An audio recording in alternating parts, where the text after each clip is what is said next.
Good afternoon, everyone. I think we'll get everything started here. So it's the Committee of the Whole meeting, January 23rd, 2019. And thank you, everyone, for coming. Please bear with me. It's my first time doing this. Yeah. So I will just get right into it. It's 3 o'clock, and we'll start with number 1, call to order and any declaration of conflicts. Perfect. Great, thank you. Thank you, Tom. Forgot to mention Tom is via something magic, not here, but here with us. Yes, maybe. Okay. Okay, so can I have a motion to adopt the agenda as presented? First, second. All in favor? Aye. Thank you.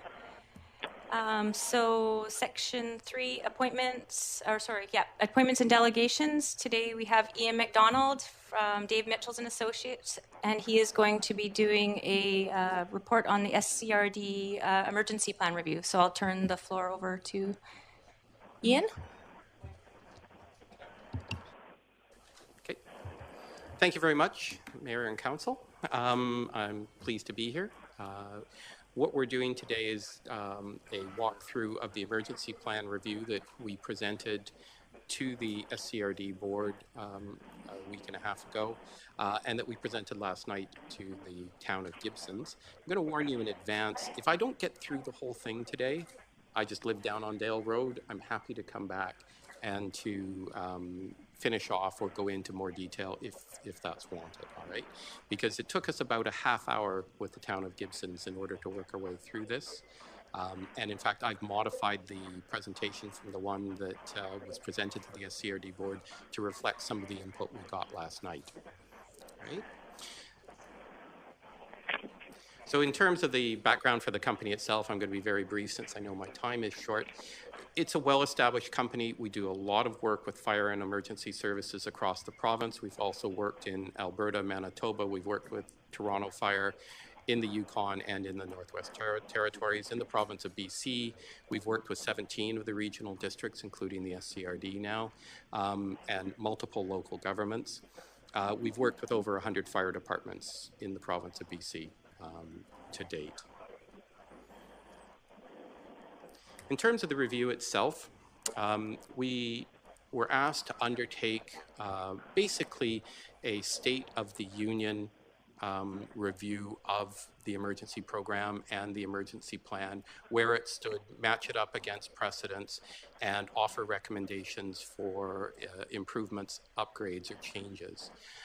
So we did an underlying review of the statutory and regulatory requirements.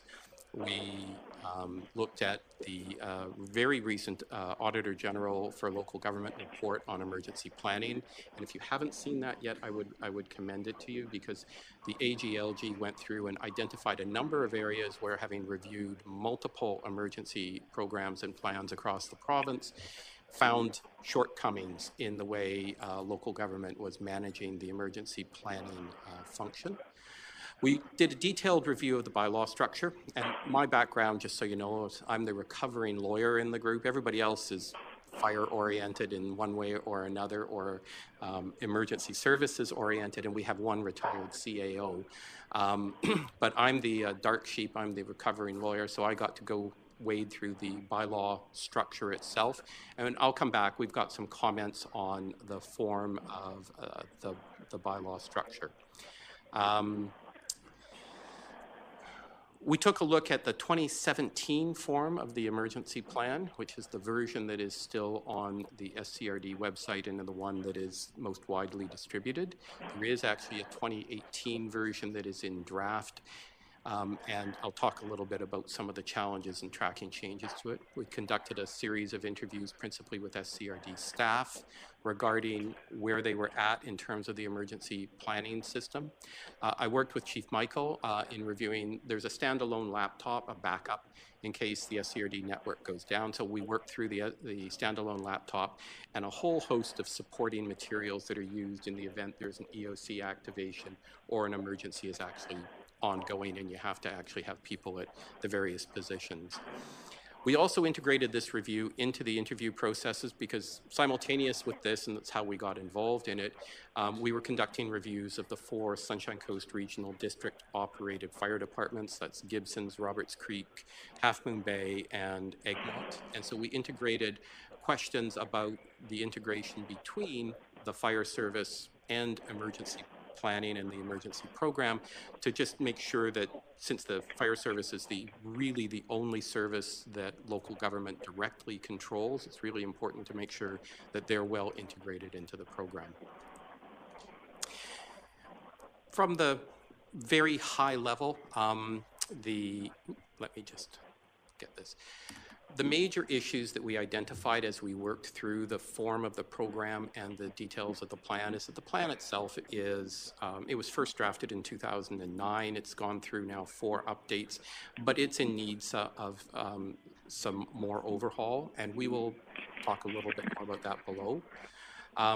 The other thing is that in terms of structure, it's critical that the plan not be dependent on any single individual. You can't count on any single person being there in the event a bad thing has happened and you need to do an EOC activation, which means that you need to develop what we referred to as bench strength. So one of the gaps, and certainly we had a really good conversation with Gibsons about this last night, is the need to ensure that local government officials and local government staff and all of the 4 participating authorities are offered the opportunity and provided with training so that in the event you have an extended EOC activation and you start to time people out who are sort of the frontline people that you would expect to be there, there is some bench strength, people that you can draw on and you can bring forward and make sure that the EOC continues to function effectively. So one of the things that has to happen, I think, on going forward, and we'll talk about that in terms of priorities at the end of this, as you develop out the new form of the plan and the program, you want to ensure that there's a coherent approach to providing training to District of Sechelt staff and District of Sechelt elected officials. So everybody knows the role, everybody knows what the program does, knows how it operates, knows the benefits of it, knows when it can be used and when it should be used, and when it doesn't need to be activated. You have to have very strong, well-developed relationships with the volunteer organizations that support this program. I mean, on the coast, our fire departments are principally volunteer. Sechelt is the closest we have to a composite department in terms of having more career staff. And one of the things that is coming out of the fire service review is that Roberts Creek and Half Moon Bay will be moving to having career chiefs, which will help support them. But by and large, most of the organizations on this coast are volunteer. One of the things that we did do when we did the review is we sat down with the guy in Vancouver Fire who's currently overhauling the City of Vancouver's own emergency program. We walked through some of the issues of the Sunshine Coast, and he said, well, honestly, Ian, we can't run our emergency program in the City of Vancouver without relying on the volunteers. And so it's even more critical in communities such as ours that those volunteer connections are maintained. And we would see them being involved in the actual redrafting of the plan, making sure that the principal stakeholders are involved as the plan gets redrafted. There's a need to update the bylaw structure, says the recovering lawyer, and we'll talk a little bit about that. And there's a need to ensure that each of the local authorities is undertaking formal business continuity planning, and that comes directly out of the AGLG report. That planning, when you've done it, then needs to be integrated into the emergency program so that all of the participants understand that the planning has been done, how it's working. When we reviewed with the SCRD where they were at with this, I think it's fair to say it's a work in progress. Their IT has done a pretty good job of backing up and being resilient. I think there are some other areas where they've got work to do, and that's one of the things that is sort of on the to-do list for SCRD staff now, is to formalize their business continuity planning across all of their segments, business segments. And anybody who wants to, you can stop me anytime. I don't get put off by having questions. In terms of the bylaw structure, so one of the things that came out of the discussion last night with the city of Gibson, or the town of Gibson's, was Mayor Beamish said, you know, what are the priorities in terms of what needs to be done? And so starting with this one, the bylaw structure, which is effectively the underpinnings of the entire program itself. The way it works, and I know that we've got a very new council, the way it works is that each of the participating local authorities, and that's District of Sechelt, Town of Gibson, Sechelt Indian Government District, and the SCRD, has a standalone bylaw that authorizes it to declare a state of emergency when required, and that integrates it into the larger emergency program that is run by the SCRD with the participation of the other local authorities. Over time, over the last decade or so, that bylaw structure has sort of developed in a way where there are inconsistencies in language between the various terms that are used and the way things get activated. There is actually provision, for example, in one of the SCRD bylaws for an entity called the Emergency Executive Committee, the EEC, and it was supposed to be the 4 local authorities participating in a series of meetings on an ongoing basis. Somewhere around 2012, for reasons that nobody can really explain, that fell into disuse. And it may be that the SCEP meetings, which is the actual meeting of the stakeholders that happens every month, has overtook it in practical terms. But regardless of that, one of the things that we can do as we look at overhauling the bylaw structure, bringing it back into sort of current use, is to decide how you want to talk to one another. And again, this is one of the things that came out of the Gibson's meeting, is that some of the communications have broken down, and it's not clear who people should be speaking to, when they should be speaking to each other. It's not clear how to get things done when things need to be done. It's not even clear when you should be calling, much less who you should be calling when you need help. So I think one of the things we can do is start to develop a communications protocol that works a bit more cleanly and ensures that staff in Sechelt know when certain things happen. Who do we speak to? How do we get things activated? And then what resources are available to us when we do that? Because one of the things to remember, once you've activated your EOC and once you've activated the program, you then have better access to provincial funding to deal with the emergency that you're now facing. One of the other things that came up in the review, 2 of the 6 fire departments on the coast, including the one that serves our town here in the district, are actually operated by improvement districts. Improvement districts are an older form of, but separate form of local government, as you well know, and they were not formally integrated into the program when it was first developed back in, Chief Higgs, when was it first developed? Back in 1996. Somehow people overlooked the inclusion of the improvement districts, the formal inclusion of the improvement districts. And I think that may be because the Emergency Program Act itself doesn't talk about improvement districts as having any responsibility for emergency planning. Nevertheless, we think that it would be useful to formally include them in the emergency program so that they are integrated into it in a formal way. And you know, whenever there's been activations, it's not that Pender Harbour or Sechelt haven't seamlessly functioned within the EOC. It's just that you want to make sure that they're actually listed there and that it is understood as to how it works. And the approach we would suggest is that once you've overhauled your bylaw structure, is that you use the Kootenai boundary approach. What Kootenai boundary has done is it's then tied everything together with an underlying agreement between the participating authorities. So you could include the improvement districts in that underlying agreement.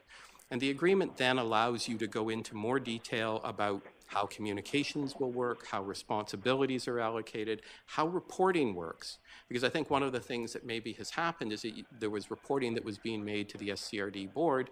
It would only then come down to the District of Sea Shelters, Town of Gibsons, or to the SIGD as a filtering process when the representative comes back and does a report.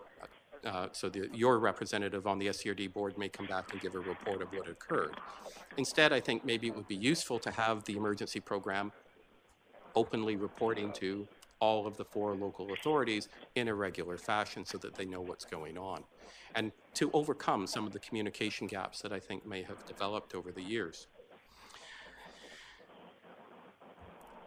And as I've said here, when you're looking at the overhaul itself, decide whether or not that emergency executive committee is something that you want to use as an ongoing system of communication amongst the senior participants.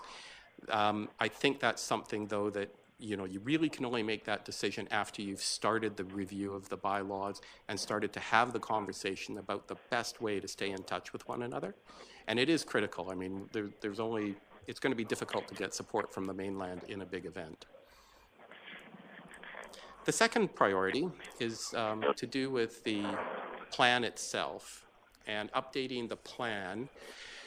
It's showing its age. Some of the things that are missing in it is that there are no formalized processes for managing things like updates. So it's on the 4th update, but there's no revision record, so you don't know what has been changed over the last decade.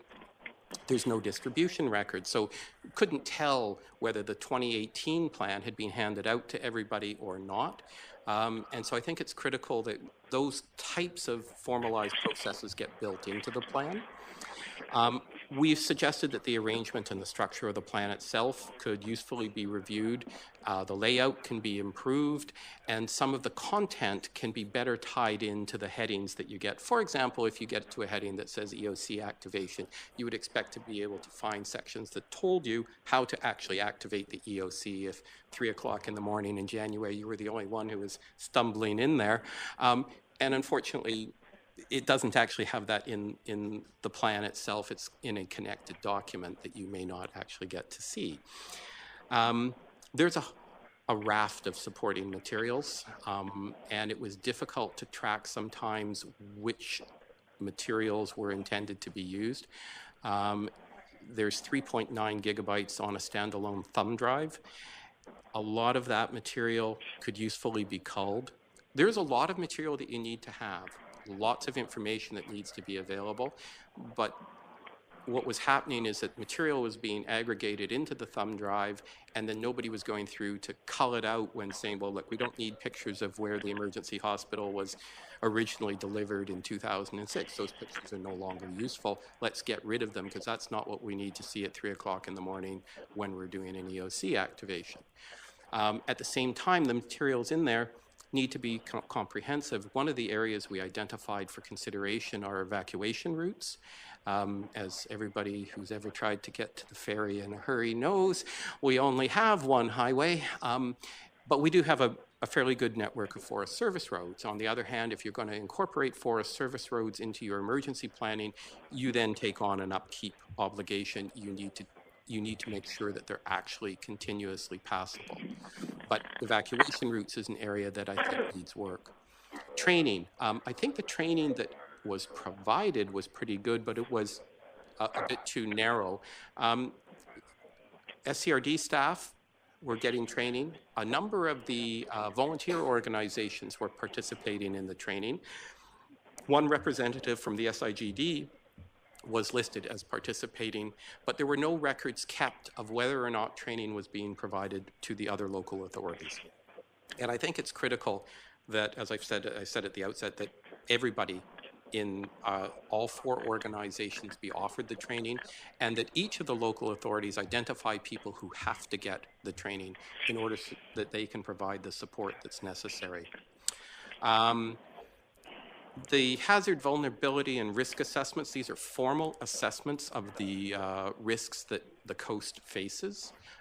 They're now about 14 years old, and I've been living here for that 14-year period, and I can say the coast has changed a lot. And the development that has occurred and the changes that have occurred mean that those HVRAs are now out of date, and we've recommended to the SCRD that they be updated as part of the process that we've recommended here. I would suggest that the plan update itself needs to be undertaken at first instance by staff in consultation with the stakeholder participants from the principal volunteer organizations. And I think that should include staff from each of the local authorities having a hand in reviewing the plan and getting it updated and into a form that people are comfortable with before it's then brought back and reviewed by the 4 local authorities. All right? And then the final priority deals with the emergency program coordinator position, and I will remember to click that on. The EPC retired in August, and there are 2 aspects to the recommendations that we've made. This recommendation also ties in with the fire service review that we did for the 4 SCRD departments. The first aspect of the recommendation is that the EPC position should be an exempt role, given the breadth and nature of the responsibilities that are attributed to it. There's financial authority, there's authority over the various volunteer organizations, there's authority to essentially activate and requisition resources. And in our review, we took a look at the plans and programs for a half dozen or more other local jurisdictions. Every single one of them makes their emergency program coordinator an exempt position, just given the type of role it is. So we've suggested to the SCRD in the recommendation that this role, however it gets finally settled out, should be exempt, and it should be at a reasonably senior level. We also recommended, though, that the SCRD create a manager of protective services, and this is again consistent with the way other regional districts have approached this issue. So we looked at the Thompson-Nicola Regional District, Okanagan-Similkameen, Fraser-Fort George, Caribou Regional District, and Peace River as well. And they create a manager of protective services, and that manager of protective services has responsibility for both the fire services that the regional district operates, as well as the emergency program. When that occurs, and I think there was a bit of confusion about this when we had the conversation at the SCRD board level, when that occurs, then the costs of the position are allocated. So a portion of the cost of the manager role would be allocated to the emergency program, a portion of the costs would be allocated to the fire services that are receiving support. At the same time, recognizing the number of recommendations we have made, both on the emergency program side and the fire service side, we don't think any one person can do this job. And so we have suggested that there be a contract position brought in to do a bunch of the heavy lifting in the first 18 to 24 months to get both the fire side and the emergency program side up to and meeting the recommendations we have made.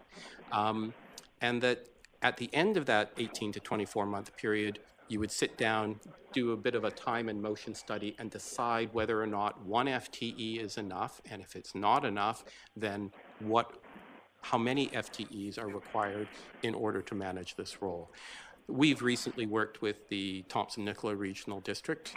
Their structure is to have 2 individuals in place managing both the fire service and the emergency program that they're responsible for. That oversight role, they have, I think it's 7 fire departments that they're managing. The SCRD is responsible for 4. So it's one of those things where I think at the end of the 2 years, once you have the program updated, the plan updated, you have the communication systems working better, you have the 4 local authorities communicating better, you could then take a view as to whether or not 1 is enough or whether more is required. From a cost perspective, there's no doubt there are some budget implications here. At this point in time, I think for 2018 it was 1.75 cents per thousand is the actual cost of operating the emergency program in terms of the service being provided by the SCRD. And so it has actually gone down as over the last 3 years. It's actually decreased over the last 3 years in terms of an actual tax rate, right?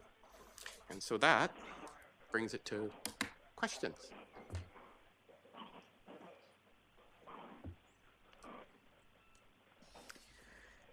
Thank you. One of the reasons, this was referred to our council for comment and consideration. And one of the reasons that it came here was that all the governments on the Sunshine Coast actually contribute to this function at the regional district.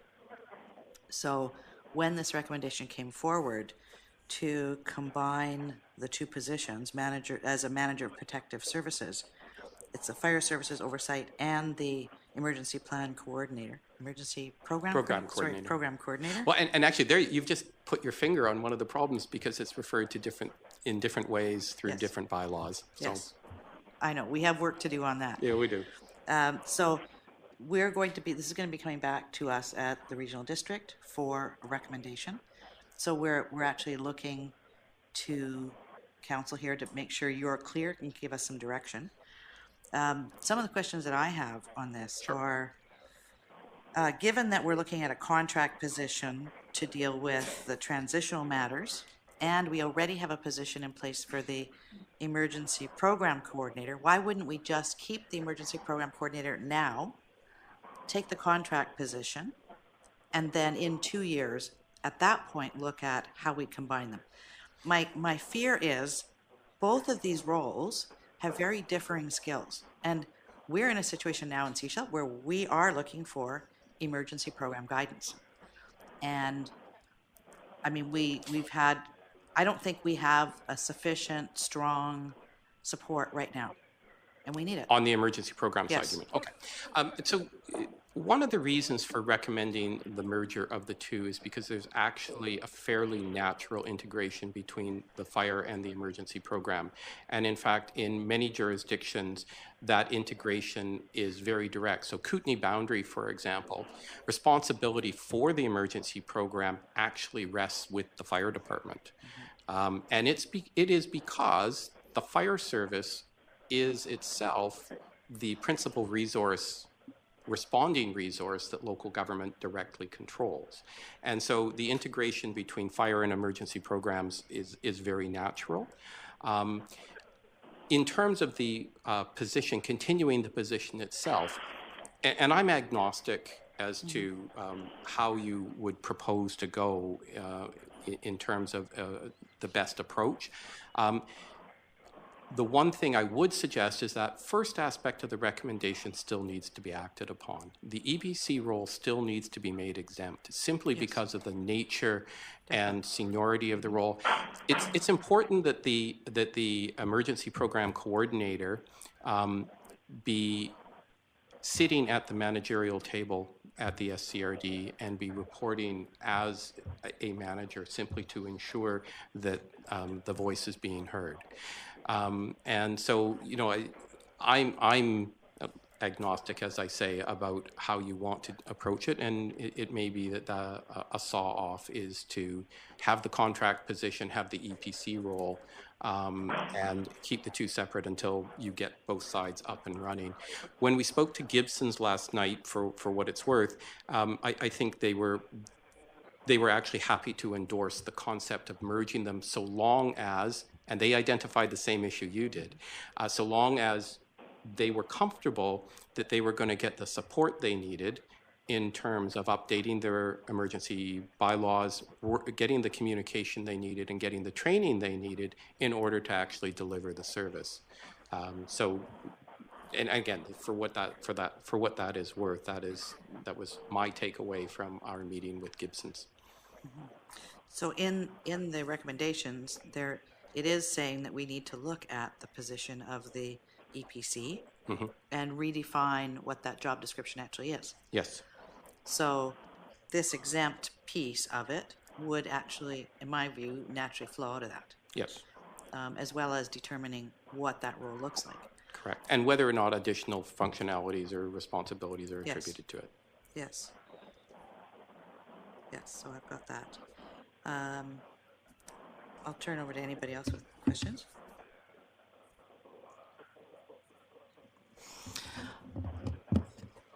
Hi, Ian. Brenda. I sat at the SCRD when you also gave the fire district report, which Right. was quite extensive. So I guess my biggest question is, as you've already stated, I'm not sure how one person can do both of the roles given the breadth of what needs to be done. And I know the emergency preparedness role has been empty for some time. But what I took away from that meeting was the amount of work that needed to be done from the sounds of it, on the fire side of things, even though that's not necessarily what we're discussing here tonight. So, but I'm interested in what the feedback might have been from the actual volunteer firefighters themselves around the ability of a shared role to be able to meet the needs, or have those conversations happened? Well, I think from the perspective of the fire service, and I don't want to put words in their mouths, getting some centralized support for the functions that they're performing right now would be a benefit, even if it's not a full-time role. And that's, I'm not meaning to sort of avoid the question, but I think at this point in time, they don't really have a centralized form of support, other than the fact that former Chief Higgs is doing special projects for them and is in some sense acting as a fire service coordinator or helping in that way. You know, it's one of these things where you're right, there is more work here than any one person could do for that initial couple of years, until the two sides of the house are functioning the way people want them to be, and bring them up to speed. And so this is a conversation I think that properly you guys should have as a council, and then should properly have with the SCRD and with the town of Gibsons and the Sechelt Indian Government District as to the best approach, to the approach that would work for you in terms of managing it in the short and medium term. If you create the manager role now, I don't think you lose anything by doing that, provided that you make sure that the accountabilities are there, and that you guys are getting the support that you need in order to update your bylaws, improve the communications, clarify roles and responsibilities, make sure that the training is coming to you and your staff in a way that ensures that if there is an emergency, you know, we'll be protected on the coast. And so other communities that have the shared role, what would be an example of one that is sort of the closest to our population? Oh, I couldn't do that off the top of my head. Okay. I could probably take a look. I mean, I know that the TNRD does it this way, but they have Thompson Nicola, and they have two people in the role, and they have a manager of protective services, and they have Ron Story, who's then supported by someone whose name escapes me right now. And the two of them work together, and they do both fire service and emergency program matters. Okay. One of the advantages actually of having the two in the role is it means that when you have an EOC activation, you can have somebody who is in the EOC, which is a supervisory, not operational role. And you can still have somebody who is out at the incident, getting a more direct picture of what's going on, what support people need at the incident itself, what additional resources are required, not intending to take operational control from a fire department or from another responding emergency agency, but simply there to be providing a more detailed review of, sort of get a better incident picture back up into the EOC. So that's one of the advantages of having two people available to cover off those functions. The other thing I think, and again, this is taking the fire service review, the 6 fire departments actually work very well together. We are recommending that the mutual and automatic aid agreements, which include the Sechelt department, be updated and revised and sort of I've got some best practices issues, a list of them that I've given to Chief Higgs to incorporate into the next round. But I think one of the things that having a fire services coordinator would do would be help to bring those kinds of issues, manage those kinds of issues, not just for the 4 departments, but actually for the 6, because that would make sure that Seashelt is properly integrated into whatever the SCRD departments are doing, that Half Moon Bay is properly integrated into what the SCRD departments are doing. And then if we do have a major event, if we do have a major interface fire, or we have the quake off the coast, we have 6 departments that are functioning more or less as one, simply because they have been better integrated and operationally and administratively. Not to create one department, but just to make sure that there's functional integration and that they can function together effectively. Okay.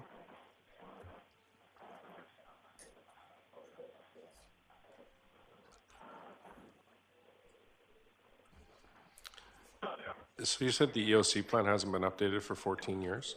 I'm sorry? You said the EOC plan hasn't been updated for 14 years? No, the EOC plan was first, the emergency plan was first drafted in 2009. It's gone through 4 updates. Oh, okay. Right?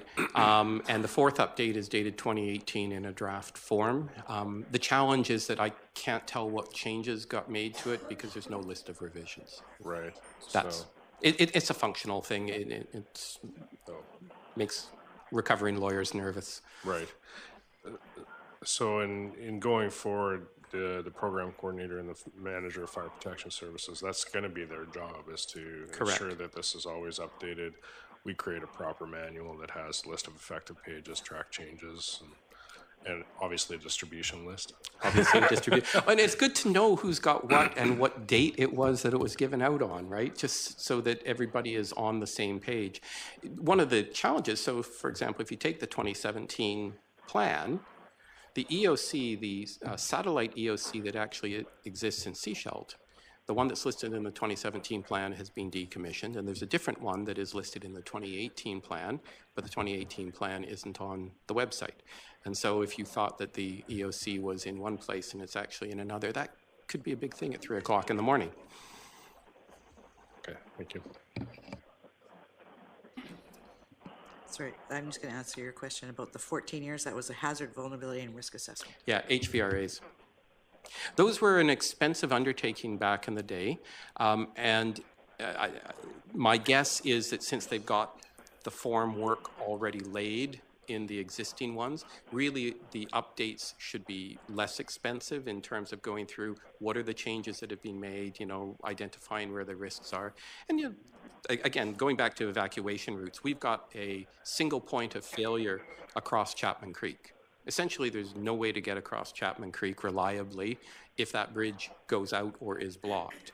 And so that's part of the planning that needs to get built into things like these updated HVRAs. Like, there's a lot more people here now than there were 14 years ago. I was actually quite surprised when I was looking at the board distribution in the SCRD.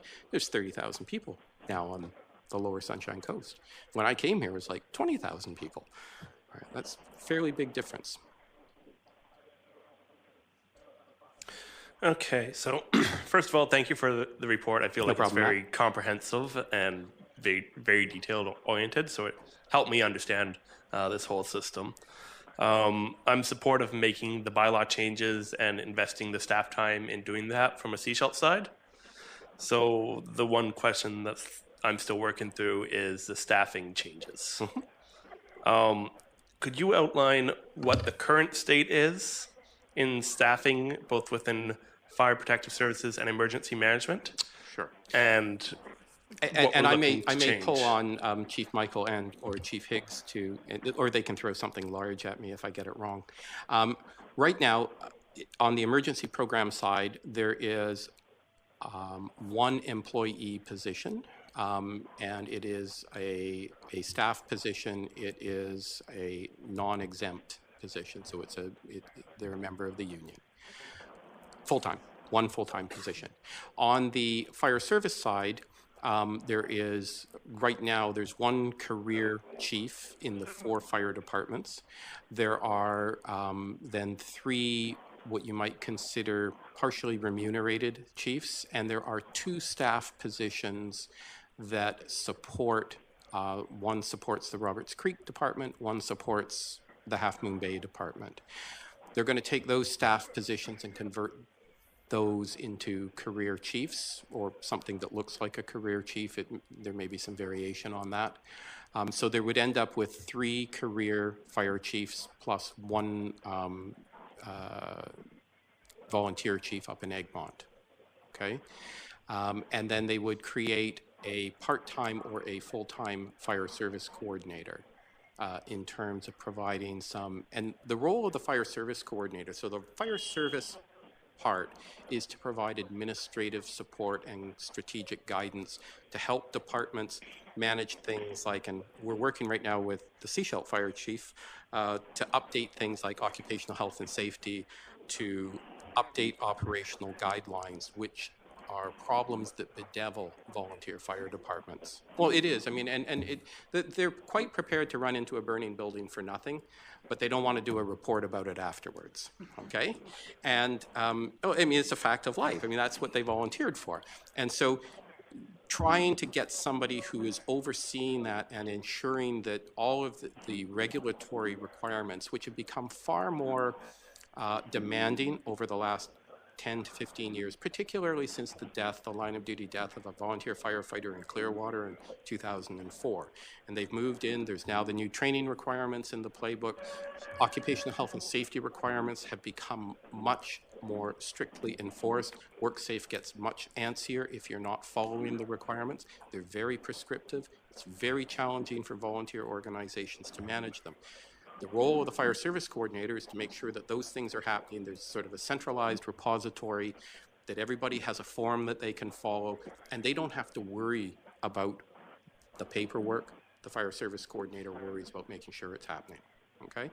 And again, by having career chiefs in 3 of the 4 departments, a large part of their role will become overseeing making sure the administration is appropriate, and then more support would have to be provided up into Egmont. Okay. It probably will end up, at the end of my guess is at the end of the 2 years, you would end up with at least 1.5 FTEs doing those 2 roles. Even after you get everything done, you would have 1.5 FTEs. That's a guess from where I'm sitting today. And it may be that, when you do an honest appraisal of it, 2 FTEs is appropriate. So you'd have 1 person responsible for the emergency program, 1 person responsible for fire. But you would want to combine it so that the 2, if one is away on holiday, 1 person can either deal with fire or deal with the emergency program as required, depending on what is needed. Okay. So one other question I had was around the bylaw piece. Okay. And that's just because of our structure. Mm-hmm. So we actually don't run the fire department. They're taxed separately, et cetera. So how like this is for our staff, how do we actually structure that? We would have an agreement with the regional district, but we can't tell the fire department to go do anything. That's correct. And so this is one of the reasons, this is one of the gaps that exists, and this is why the improvement district should be formally included in the emergency program itself, because they need to be brought in, they need to be in the tent, and they need to, and again, this is not to suggest that the Sechelt and Pender Harbour departments haven't functioned effectively when there's been EOC activations. Quite the opposite. From an operational perspective, they don't even worry about it. They just go and do it. But from a legal perspective, this is where having that underlying agreement where you bring everybody into the tent, you have the 4 local authorities plus the 2 improvement districts, you lay out responsibilities, you lay out communication lines, you lay out more clearly how the system will function and operate with greater detail than you would normally see in a bylaw. You lay that all out in an agreement, the improvement districts are included, and therefore it's clear what role the Sechelt department will be playing. It's clear what role the Pender Harbour department will be playing. From a bylaw update perspective, where Sechelt and Gibson's and the SCRD and the SIGD need to get together, your bylaw the only group that can declare a state of emergency in the District of Sechelt is the District of Sechelt. It cannot be delegated to anyone else. So your bylaw has to integrate into the emergency program that you're a part of, and it has to say, we're authorized to declare a state of emergency. When we declare a state of emergency, here's how we do it. Here's how we decide what the powers are, and here's how the declaration looks, all right? And then one of the things I've recommended for SIGD, Town of Gibsons, and for Sechelt, and I'm happy to spend time with staff after this. I mean, like I said, I just live up the road. It's important to me that we get this right, it is to make sure that there's a clear integration from your bylaw where you formally adopt the emergency program and you say, because one of the things that local authorities all have to do is say, we have an emergency program. And so we want your bylaw to say, the emergency program that we're operating as one of 4 local authorities is formally adopted through this bylaw as the emergency program of the District of Sechelt. Okay, and that just gives us the tie-in that we need. Right, so then this agreement that you're talking about with the improvement district, that would be with the fire department? It would be with the 4 local authorities plus the 2 improvement districts, right? Because they are actually the governing body of the fire departments. Okay, I think you're going to need to work with our staff to make sure that Absolutely. No, like I said, I'm happy to work with staff on that because, I mean, the authority having jurisdiction in relation to the Sechelt Fire Department is the improvement district. Yes. Okay. They are the ones who are supposed to set policy. They're the ones who are supposed to set the service level. They're the ones who are supposed to oversee operations. And if a bad thing, God forbid, happens, they're the ones that WorkSafe is going to be knocking on the door of and saying, did you know? Okay. Right, and I guess my confusion comes there in that we don't tax for them. No, you don't. Right, we don't do any of that. We don't tell them what to do or how to do it. Right. So inside of this agreement, our agreement would be actually with the emergency services or... The agreement would be between the 6 local authorities, and therefore the improvement district would contractually bind itself to its role. Okay. Okay. Okay. So, which is different than having them incorporated as a participant in the SCRD bylaw, which is the way the 4 local authorities bring themselves into the emergency program. Right. Okay. Thank you very much. And I can talk about this stuff until your ears bleed, I am afraid. Tom, do you have any questions? No. No, Wise man, Tom. yeah, no, I'm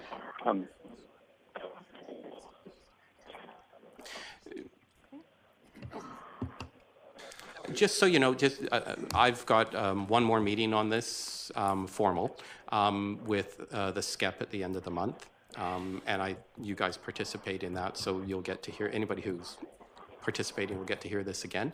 And I'm happy to come back and do, I know you guys do lunch and learns, and I've spoken to the mayor about that. I'm happy to come back and do a lunch and learn on any of these issues that you want, okay? Including how you integrate with your fire service.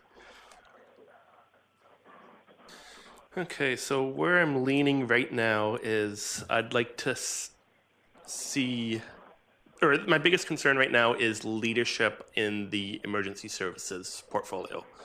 I'm concerned with a contractor not providing that. So a real person is what the community needs right now, and someone that they can point to, and we can have trust in this person rather than trust in a contractor who comes in and out.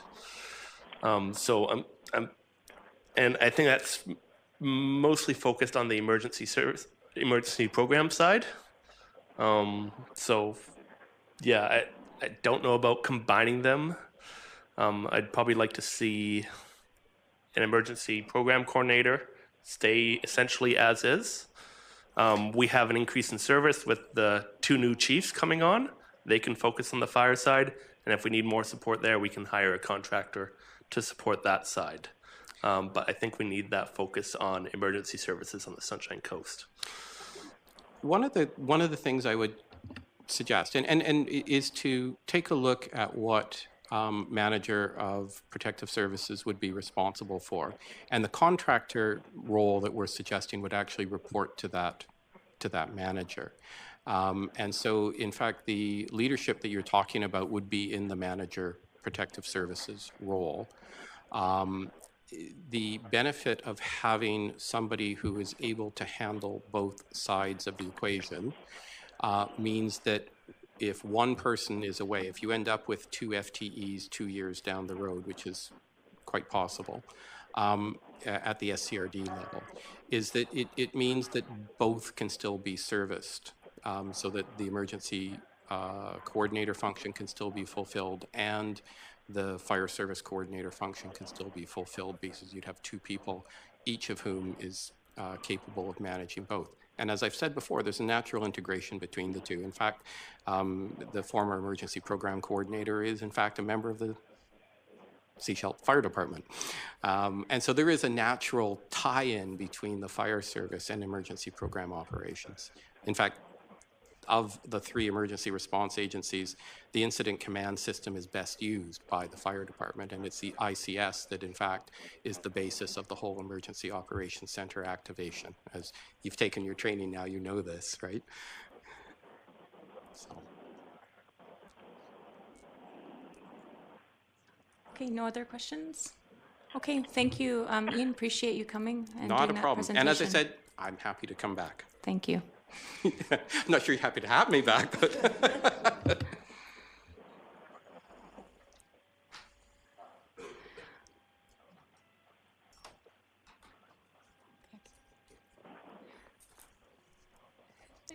Thank you to the fire department as well for being here. Thank you.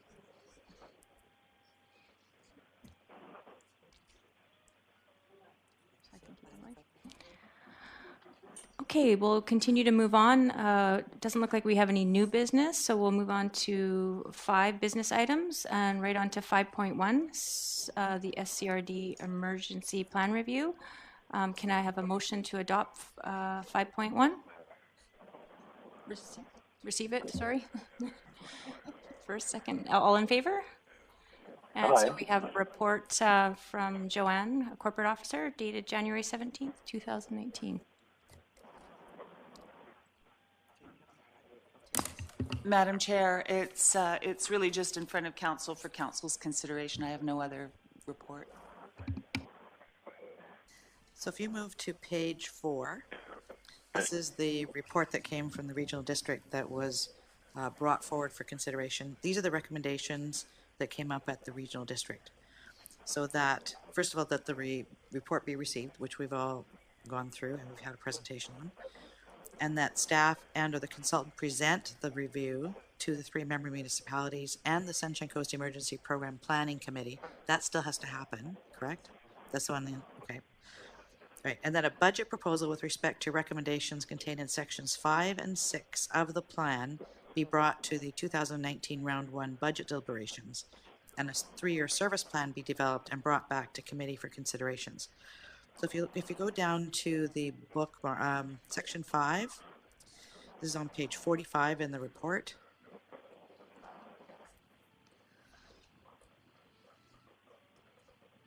Let's go.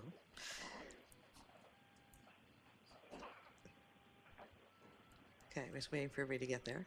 So section 5 goes through the statutory, regulatory, and bylaw review. So these are some of the things that we as a municipality will need to take on to review our bylaws to make sure that they're in alignment with the regional district.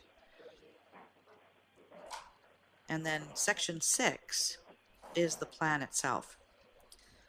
So this is how the plan is put together, how the material is all put together. It determines the role of the EOC and the incident command center, all those sorts of things inside of BC emergency management system, or emergency, yeah, whatever it is. It also talks in here, if you go down to, talks about emergency evacuation routes and recovery. It also mentions in here, I don't believe it's in 5 or 6, it talks about the laying out what the role of the EPC would be. So at this point, they're just saying they would like us as a member municipality in this function to approve putting out the funds to do the work that needs to be required and take on the role at our level to do the work that we need to do to be coordinated with that. So I don't know how the recommendation for the position, the manager of whatever, what was it called? Protective Services coming back. I don't know how that's coming back.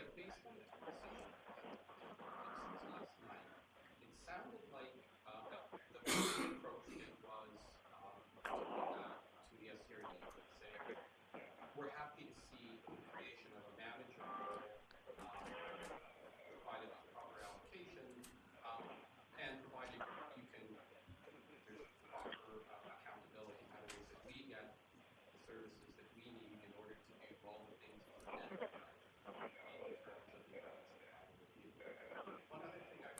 Could I suggest you use the mic just so that Tom can hear you as well?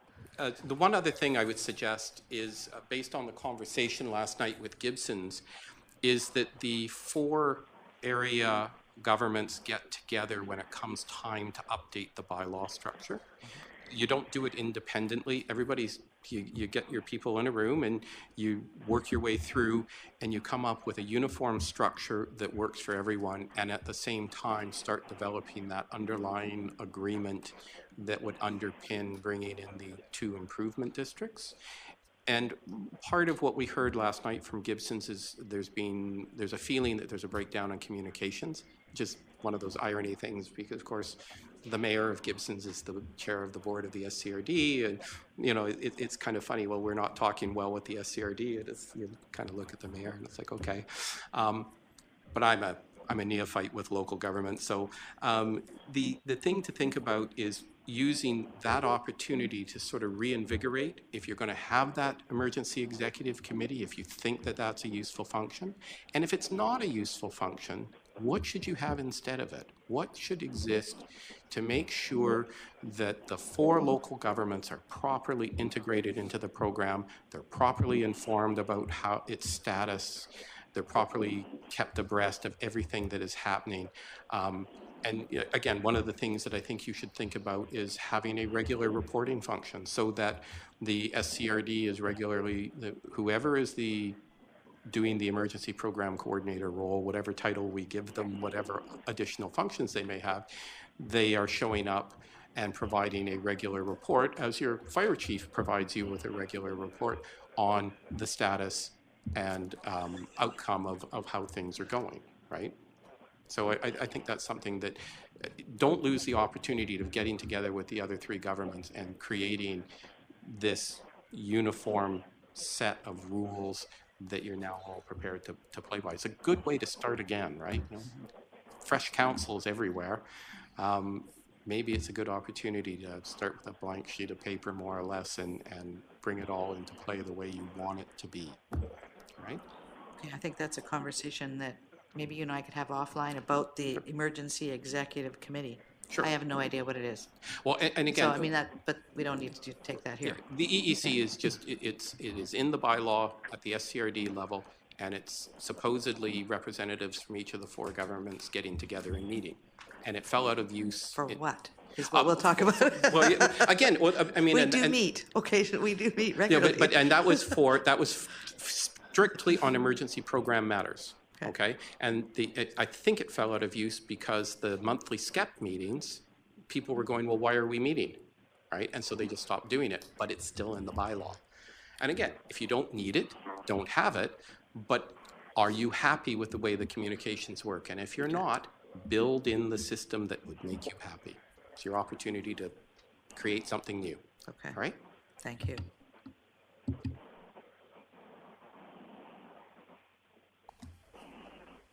So I guess we can move on to 5.2, 2019 budget early approval requests. I don't think so. It's just for our information right now, right? There's SCRD. I think that's how I understood it. Maybe I'm wrong. Yeah. Okay. That's what I thought.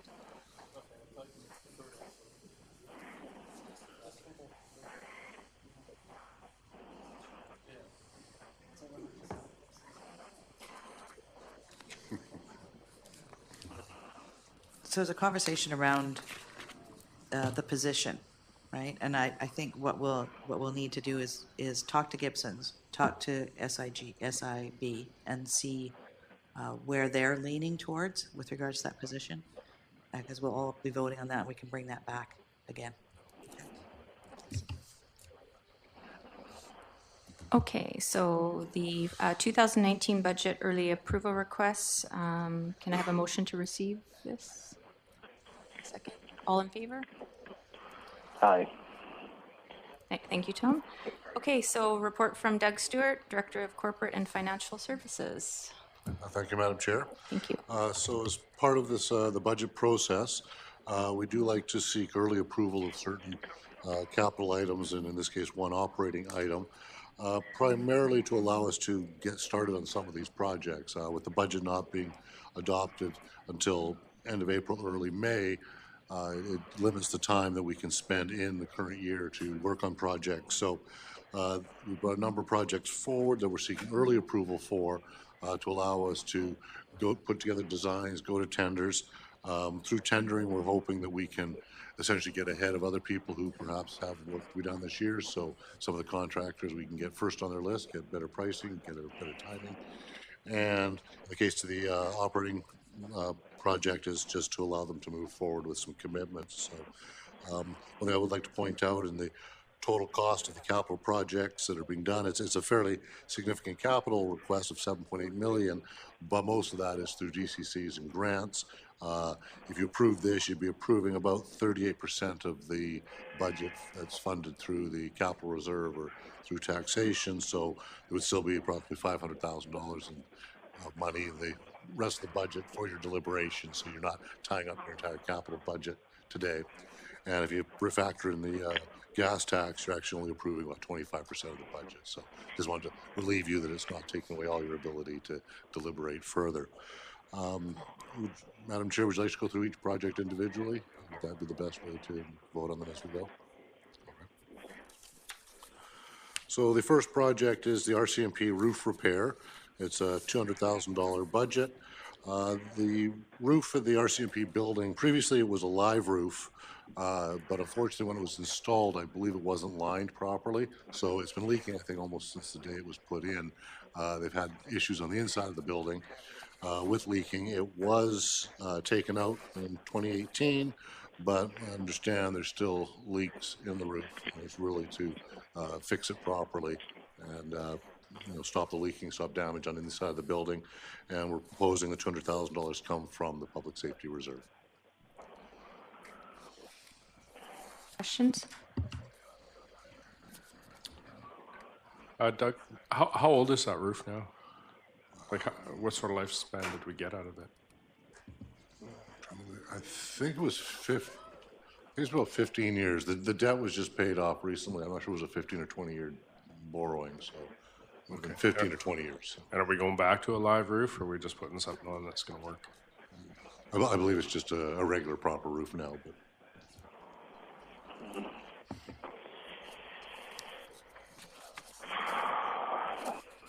Tom, do you have any questions? Oh, I'm just wondering if,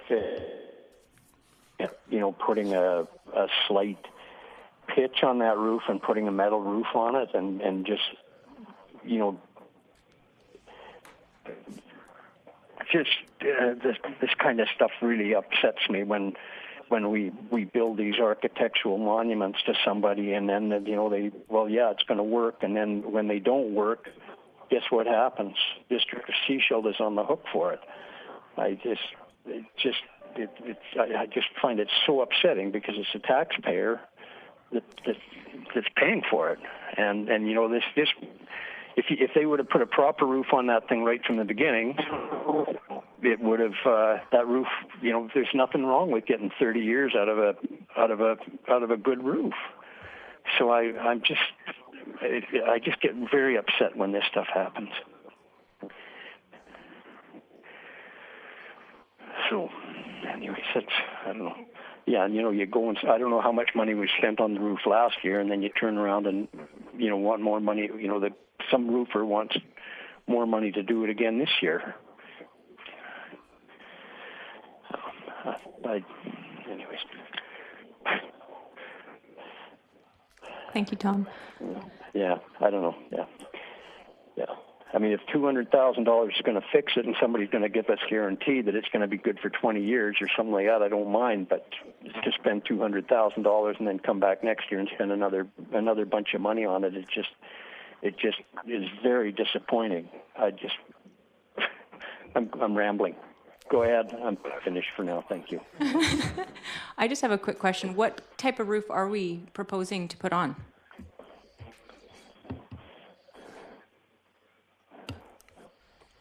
Last year, what we did to the roof was we took the live roof off because that was creating the problems. And that was done mostly by my staff. We're putting on, it's going to be a torch-on roof. And if we, as Councillor Lamb said, to go to metal would be great. We'll need a lot more than $200,000 for a metal roof. Because just alone, I got my house priced at my house to do the roof, and they wanted $100,000. That was my house. It'll come with a warranty. It's going to be a professional company doing it. It's going to go out to tender. And yeah, if they say it's a 20-year roof, we better get 20 years out of it. Was there a warranty at any time in the, with the original roof, or? I can't find any paperwork reference that. Just have one more quick question. When you send requests out for tender, do you do local requests or do you leave the coast? It goes out. It goes out everywhere, I believe, and we try to hire locals. And there's good roofing companies on the coast, and it depends on dollars and cents too. I'm sure we put all our tenders on BC bid, which so does go, I think, probably nationwide, but mostly BC companies. Thank you. I'll move this recommendation 2, that we give early approval of the RCMP roof repair capital project for $200,000. All in favor? Aye. So, Madam Chair, the next project is for the wildlife-resistant garbage cans. This is the final stage of the Bear Smart initiative, started several years ago. This is to put in 9 garbage cans in 9 different locations at $2,000 each. Any questions? Tom?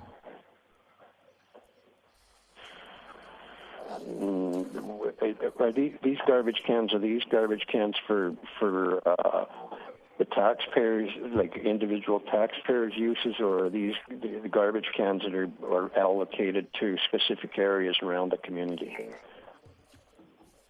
Yeah, they're all for separate locations. Some are at trailheads and some are at beach accesses. Some are at parks, and they're all existing right now, but they're just regular cans, and they have seen quite a bit of activity, bear activity, and we want to prevent interaction with humans. So this would be the final stage of being fully compliant with the Bear Aware program.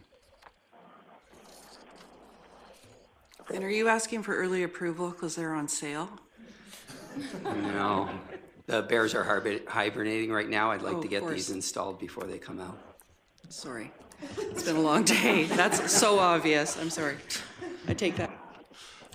So I went for a drive to try and check out some of these locations, and I didn't see garbage cans at all of them. Was I looking in the wrong spot, or do you take them away in the winter? They should be there. I'm quite certain they are. Did you have specific locations? 2 in Davis Bay, the one at the head of the Chapman and Skylark. Yeah, that one's at the top of Chapman Road, and it was seeing so much activity. The neighbor took it and moved it closer to his house where he has dogs, and that seems to keep the bears away, and we change it there. And the users of the trail can easily see the can as they're going from that entryway. So it's working out, but it's not the perfect spot. It's a temporary location. It's only about 50 meters from the original location. Okay, maybe that's why I missed it. And then the other one I didn't see was between Bay and Davis Bay Road. Oh, on yeah, that one pathway? isn't there, but there's been so many requests from the neighbors because of the users in that area or, of that pedestrian accessway. It's a great circle route, so you're going from Lesway Road and down through behind Davis Bay School and coming up Davis Bay Road. Seems to get a lot of traffic, and unfortunately, they are grabbing doggy bags from the dispenser at Lesway Park, and they are taking the bags and throwing them into the yards of the residents there or into the bush on the other side. And we would like to have a container at the bottom of the trail to encourage people to use the receptacle. Okay, because there is a receptacle, a bear-proof one at Lesway Park, which is There is. quite close to Yeah. that trail. Yeah. And have you seen complaints for all of them? Because the two that I mentioned, Davis Bay, I can see the issues with Yes, those. yeah. But the two beach access ones. Yeah, Wakefield and Mason have been seeing a lot of bear activity. And again, I remember putting those there, and it all started with the doggy bags. Can we have doggy bags? There's a lot of dogs coming down onto the beach, and there's a lot of dog waste. And you put the doggy bag dispenser there, you have to put a garbage can. Well, we always just put a regular waste receptacle there. We won't be doing that anymore. You really need to go with a wildlife-resistant can right away in these less than urban areas. Although this is fairly populated, it's still just getting lots of bear activity. Each and every one of those was selected because of numerous complaints of bear activity. Same thing with up at Crowston Trail, and I don't have the list in front of me, but this should pretty much be the end of it. As you know, 2 years ago we did Kinnickinnick Park after having no problems for years, and I always attributed it to that being an off-leash park and dog scent keeping the bears away, and then all of a sudden they showed up and we kind of leave it for a year thinking they might not come back, but they do. And then it's a real problem. They go around from can to can, knocking them over, and there's just so much litter to pick up. And then there's also always the concern of human interaction. So then it was Davis Bay, and you would think that they wouldn't be going along there, but they were literally walking along the seawall and getting into every garbage can, and then we'd be having to spend quite a bit of time picking it up. And you can imagine there's a lot of people using that pathway even in the evening. So it was good to replace all those last year.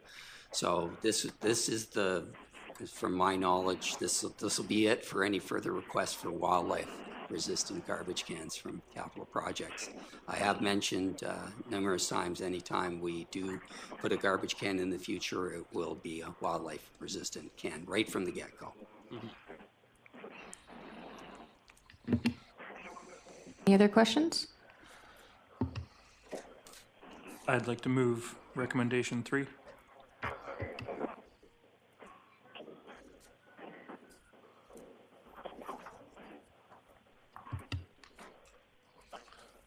So, Madam Chair, the next project is for the removal of solids from the lagoons at the Dusty Road septic site. This site was originally part of the conventional treatment plant. With the Water Resource Center came on board, it now only receives septic from the haulers that bring it in from septic services. It's been dewatered once since 2015, and I believe just with the appearance of the diminished depth that it is experiencing diminished capacity. So the intention is that $200,000 would increase and extend the life of the lagoons. And I should point out those come from reserves. We will be looking at the cost of this plus just the cost of processing and managing the septic site, and looking at the rates this year that we're charging the haulers and make sure this is all factored in. So ultimately, we may be able to pay back the reserve with money that's coming in. It may take a few years to build it up based on the life that we're extending. Thank you. Who pays into the sewer capital reserve currently? It's essentially the sewer users. Well, I shouldn't say that. It's the sewer fund. It's really any surplus in the sewer fund. So it primarily comes from the sewer user fees. We do have the parcel tax, but that primarily is used to pay off the debt for the Water Resource Center. We do charge a fee to the septic haulers as they bring it in. We haven't really worked out. It doesn't appear they're covering all the costs of that activity, but we don't know for sure. We haven't done a detailed analysis of that yet. So essentially the sewer capital reserve is all money as part of the surplus that the sewer fund has earned over the years. So in the report on page 54, it's removal of solids from lagoons at Dusty Road. It indicates the Dusty Road treatment plant has been receiving only septage since the Water Resource Center has come online in 2015. And it was dewatered once in 2015. So what we're saying right now here is that we're going to take the people who actually pay sewer users fees, which goes into the sewer capital reserve, and we're going to clean out Dusty Road, which should be paid by the septage users. So what you're saying is that you are going to be looking at how to reallocate this going forward once we've split out the costs, etc.? Yes, the goal would be to factor in the cost of this into the life of the lagoons that we get. If we can get another 10, 20 years out of the lagoons, we'll factor that into the fee to the septic haulers. So they'll essentially pay back. But we need the money up front to increase the capacity now. Okay. So this will be paid back by the septage haulers or the people using the Dusty Road site rather than the sewer users? Over time, yes. Thank you. Other questions? Tom, do you have any questions? Yeah, I do. I would like to know what's the length of the lease left on that, because that's the lagoons up there on a leased property. So how many more years on that lease?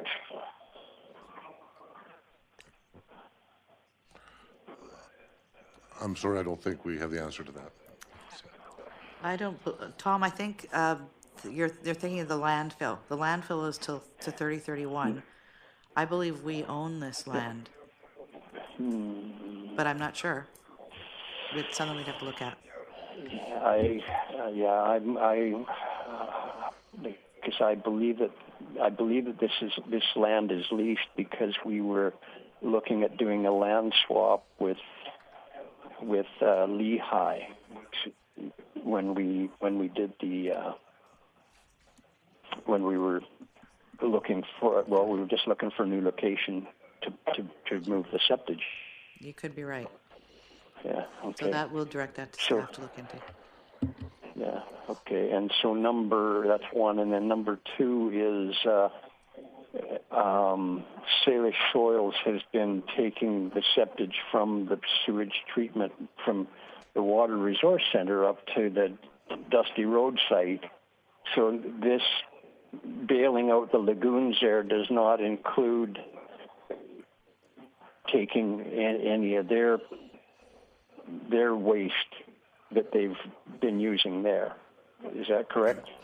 That's correct, yes. Salish Soils has a lease with us to allow them to utilize that site for composting of our biosolids, and that has come to an end, and we have now a new agreement, and they're in the process of removing the existing biosolids that are stockpiled along the lagoon side. Okay. Okay, good. I'll move the recommendation that we pre-approve this $200,000 expenditure. All in favor? I can. Have we got a little open discussion here, or can we? I would just like to find out when this lease is up, but I guess we don't have too many options, but I'll vote in favor of it. But I believe Darnelda sent that to staff to find out for us. Yeah, okay, perfect. Thank you. Yeah, I'd really like to see the Dusty Road site separated from the sewer so that it can operate on a revenue-neutral basis with the septic haulers. I guess I already voted in favor of taking it from the general sewer fund, but really it should be completely separate. So moving forward, I'd really like to see the cost clearly broken down so we can see what we're investing into that site and what we're charging septic haulers, because the general seashell population isn't accessing that site. Absolutely. I'd just like to add to that it should not be it should be a profit center, because when those lagoons are used up, or whenever the lease is, I believe there's a lease on that land, we have to move that facility to somewhere else, and so we have to have money. That thing should be generating enough money to move forward, so that we're not, the people that are using it have to pay for it because they're going to need it in the future. So, the taxpayer Sechelt shouldn't be paying. They shouldn't be paying for it. So, the people that are using it should be a profit. There should be a profitable business there.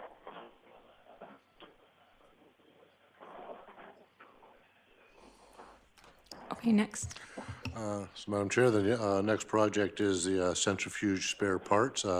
This is up at the Water Resource Center. It's a critical piece of equipment. It's to get the parts that would be required up to the 12,000-hour service requirements. As the parts are specialty items that come in from France, the idea would be have them on site now so they're ready to be used as necessary. It's $15,000, and again, coming from the sewer capital reserve. Any questions? Tom, do you have any questions? Not one. Nope. That's great. I'll move recommendation number 5. All in favor? Aye. So, Madam Chair, the next project is a Class 5 dump truck with a plow and salter. This is to replace a truck that is used by both Parks and Public Works. In the summer months, the Parks Department uses the truck for garbage pickup and hauling debris. And in the winter, it's fitted with snow removal equipment and a salter. And it allows us to keep the roads clear during snowfall. It's a $110,000 purchase funded from the General Capital Reserve. So what are we using now, and is that like not working, or why are we looking at this right now? Our service levels, as our population increase, we get more roads, more buildings, and we have more employees. In the summer times, Perry is short on vehicles. The big trucks are watering and stuff, and then you got one of his people that work for him in a small truck trying to do arborist work with a half-ton or a Ford Ranger. My trucks are being used. So the purpose, my thinking behind it was, I have 4 plows. I have 2 belly plows and 2 front plows. The belly plows are very dangerous trucks. Try going up Selma Park Road. You usually get halfway up, and then you slide back down across the highway and hope somebody's not coming. So I use my front plows. This for the hills and the danger areas. When you think of it, we start at Annex Road, then I have to have a truck in Tewanik, down Sandy Hook, Davis Bay, West Sechelt. It would help me maintain my service level in the wintertime, and it's a safer plow for the guys in Public Works. And then it's going to be multi-use. Then come the spring, over the parks, here you go. And that's the way I'm thinking with these, because I have them now, and my small trucks that are used quite a bit too. So then all of a sudden I get a forecast that snow's coming. Well, we suit up all the plows, they're all ready to go. So that truck is sitting there. So if you think I got all my small trucks, the plows, the salters, everything installed, then if I need to go get gravel, I can't go get gravel. I think it would be a good purchase. It would help us maintain our service level during the winter time, and it would help maintain the park service level during the summertime. Questions? Okay, so I'm not clear on maintaining the service level. You mentioned you had 4 plows on the road. The plan is to continue to have 4 plows on the road? 5 plows, if you said my areas. Right now, maintaining service level in plowing, it's not going to happen. Because if we got a snowstorm right now, I have to have trucks. Like I said, we start at Annex, Tewanik, Sandy Hook. I consider those two separate places because you have to turn off, go down into Sandy Hook, and it's windy in the hills. Then I would have 5 plows. I could send one starting to Annex. I could delegate my big plows to the flat areas, and then I can send my 3 other small plows, Davis Bay, the Hills, Sandy Hook, Tewanik, and then downtown Sechelt you got going. So I can have a plow in all general locations at one time. Okay, so we're going up to 5 plows. Yes. Does that have increased operational cost?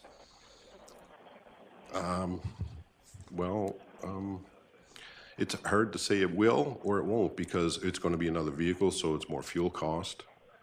But we're going to use salt no matter what. It's going to increase a little bit more on the maintenance of another vehicle. So I don't see great costs in that. Because it's a service we have to provide. If we want the vehicles on the road, we got to buy gas, we got to maintain them. Okay, so we don't need to hire another person to operate it? No, we don't. Okay.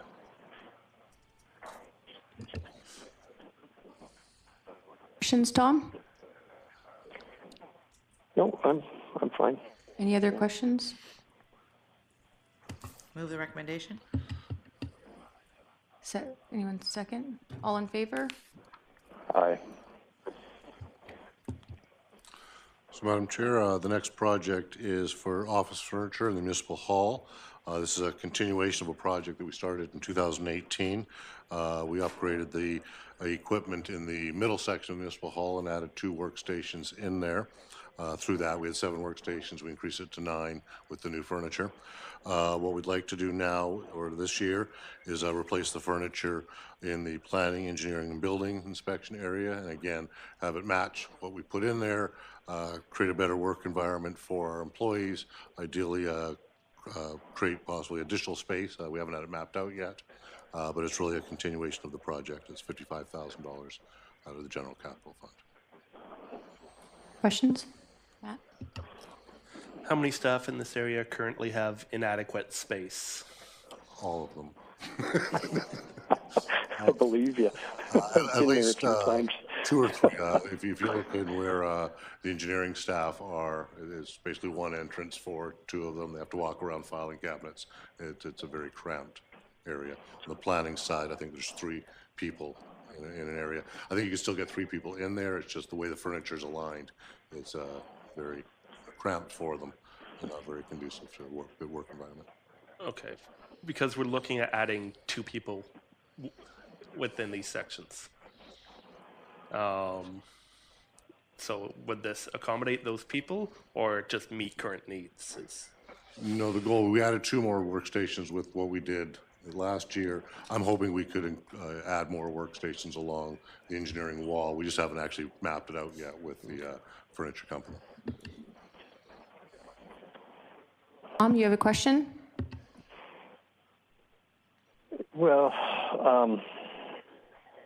I guess I have a question, and my question is that what we're going through right now is an increase of 4%. This is what I understand, 4% for our budget this year. So right now, the District of Sechelt is looking at a 12% increase. That was the initial kind of the initial request to council, and this looks like we're at 4%. So I'm just looking at where we're going. The other projects that are coming up is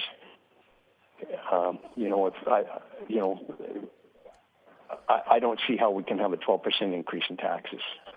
So this is a third of the potential tax increase for this year.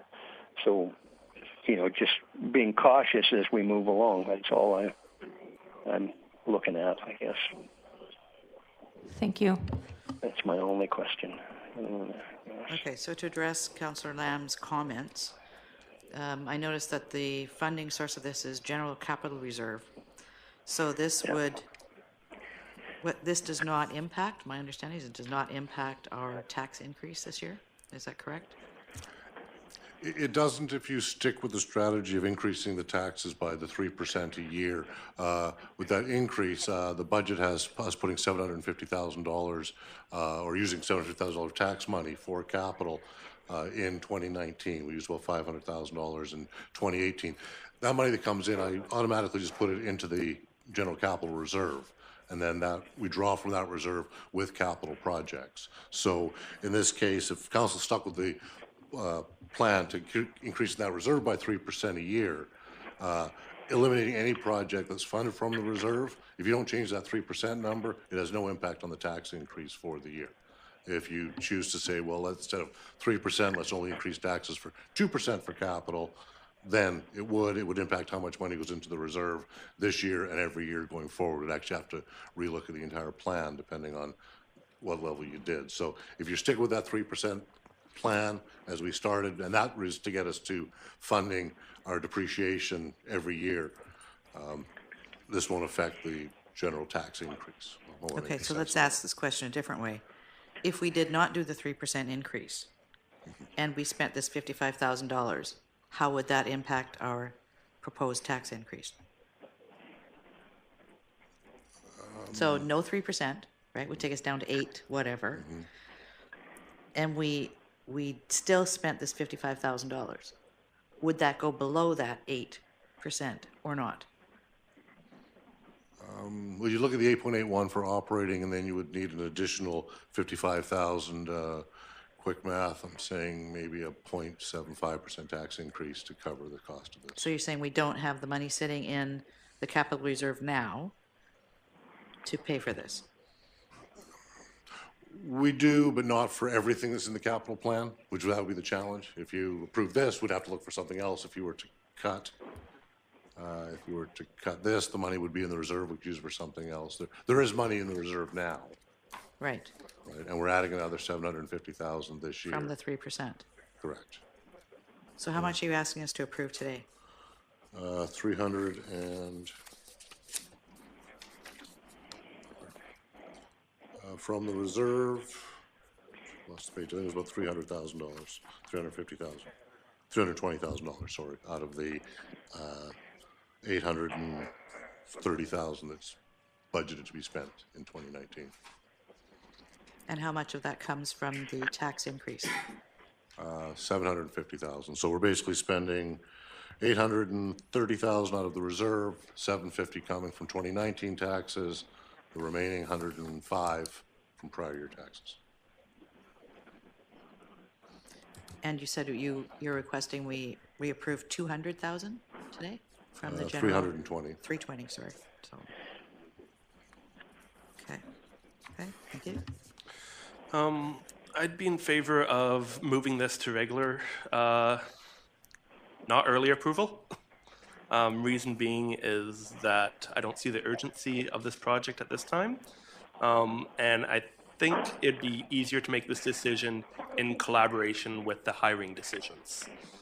If we do hire 2 new positions, we have an even greater need for space in this area. If we don't, that's a less of a need. So, yeah, I don't see the need to make this decision today. I think we can make it later unless there is some urgent thing that staff would like to highlight. Question through you to staff. What was the request and why was this brought forward now? Is there something that will be impacted if we don't approve this now? Not really. It's just with the lead time to get the product in. It's, I would say custom made. Both Heritage, they don't start the order until you place the order. So it's just the lead time to get it. So we're hoping to start now so we could actually have the furniture in by the summertime. Follow up. If we haven't done the design work yet, can we actually even place the order yet? Or do we need to do the design work? Or do they charge to do the design work? We do have the design work done. Just after the first one went, we just wanted to have a reassessment of it with the company and have them back over one more time, just because of a couple of little issues we had with the first install. So. Okay. Any other questions? I would just concur with Matt. I think we're a new council and, you know, relative to my bank account, we're being asked to look at a large amount of money, and that can be a bit overwhelming. So I would prefer to, I won't be supporting early approval for this. Just basic, we're just starting the budget deliberating process, and so I just am feeling I'm not there with this one. That was my question. Why was that brought forward early? Because it doesn't seem like it's a priority like some of the other issues. So. Any other questions?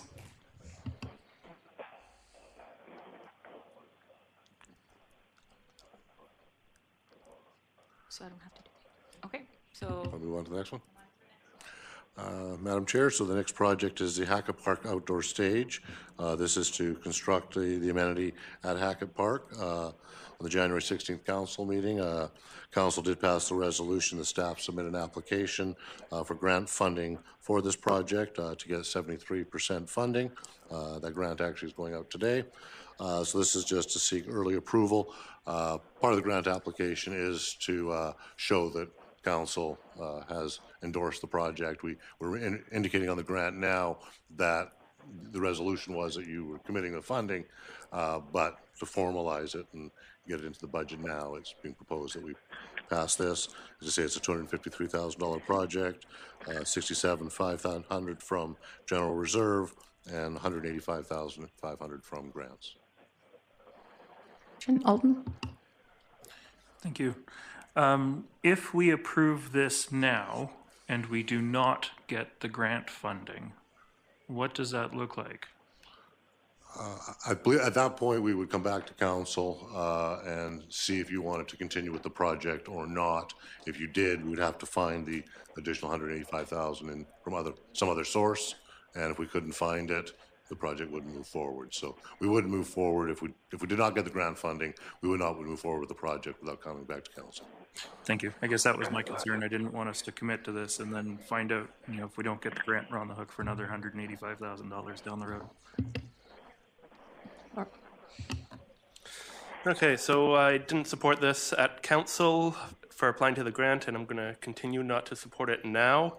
I had a conversation with Jane Davidson of the Festival of the Written Arts, and she stated that the stage at Rockwood is fully available for community groups to book.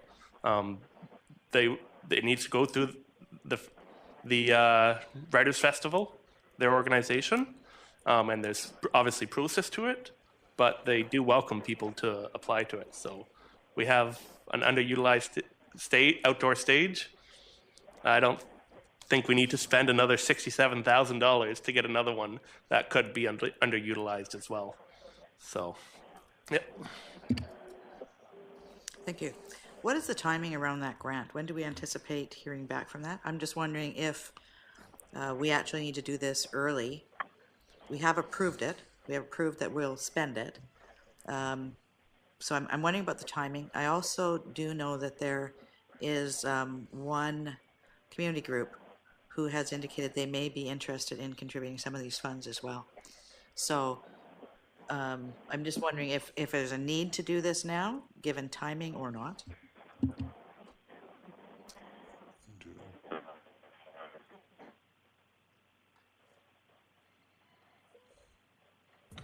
As Mr. Stewart indicated, the grant funding, the grant application is due today. We're sending it in by the end of today, and then we have a month from this date to send supporting documents, which we would like to see this being endorsed as a project by council.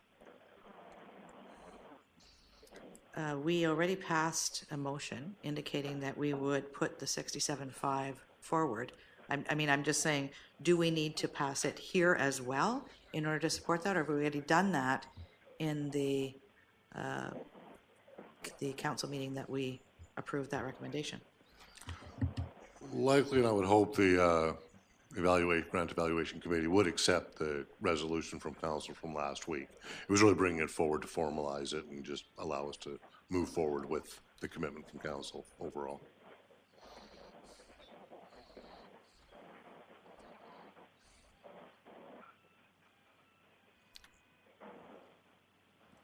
Questions? So what I'm hearing is if we don't approve it here, we're still okay to go forward with the grant application. We've got the recommendation, so we don't necessarily need to pass this now. It can come forward at budget, with the regular capital Yeah, budget. I think our thinking here is that if it was endorsed today, it would just lend a stronger application. There wouldn't be that little bit of question in their mind. Well, the concern would be is if you did endorse it today and the grant was approved, are you now forced to accept it anyway? So. Right. As far as I'm concerned, it's a no-brainer. We've already approved this. We just need to approve this today. So I'll make the motion to move forward with this.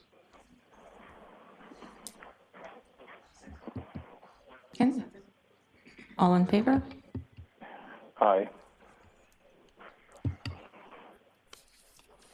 Opposed?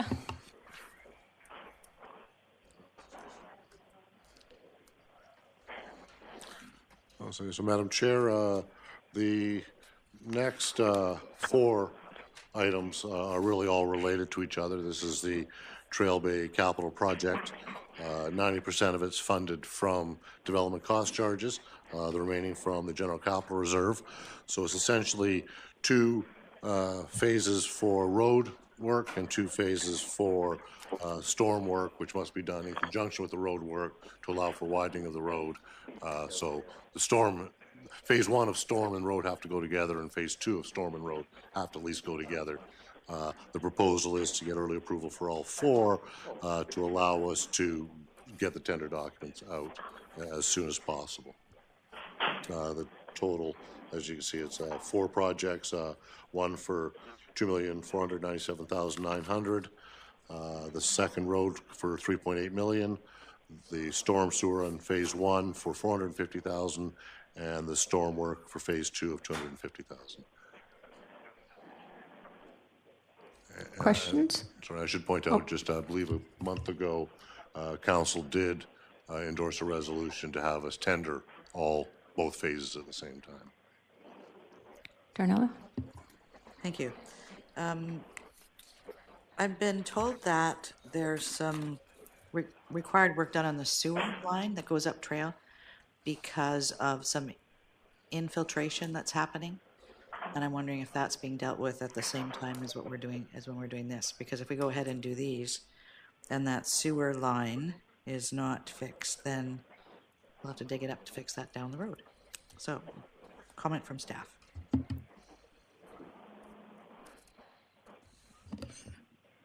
Thank you, Madam Chair. The sewer line, we realized in one location at, I think I can't remember the intersection. Paquette and Dolphin, maybe? No, the next intersection. Medusa. Medusa and Trail. Yeah. That manhole, there's the groundwater leaking into the manhole, so that will fix during this construction work. I don't know whether it's already fixed that one. We realized that issue about a few months ago. That is the main one. But prior to this project, part of the project, we did the camera testing. That is the 600 diameter, the big pipe. And we didn't find any leaks on that one. And all the lines along the construction area for sewer, we tested previously. Okay, so the one where we've got the infiltration happening will be repaired as part of this? Yes. Okay, thank you. I'll move the recommendations. Was there someone want to second it? Or did you have second? Madam Chair, is that recommendations 9 through 12? Oh, sorry. All in favor? Aye. Matt? I was just trying to look it up, but I didn't get it in time. There's also a project to relocate sewer on Trail Avenue between Torito Lane and Torito. Does that need early approval as well, or is that already approved? Previously, we scheduled the work from Trado Street all the way up, but now this time we exclude this project, that section, because we couldn't get approval from the property owners to get additional work. And also, we're trying to put a tender for that work. The currently approved amount is $25,000, but the most of the contractors requested about $75,000. So we postpone now, but we'll put a next time. Actually, we cancel that one, the money for that one. In the future, once we're doing that section, we will go for again that one. Okay, thank you. And just one little note that you mentioned there. Confirm that the Trail Avenue project is now beginning at Cowrie Street and not Torito Street? Yes, now it's a Cowrie Street to Trado Street. It's a one single package, including the sewer, storm and the roadworks. It's a one package. Okay, so what we approved does not include that block. No, does not include that.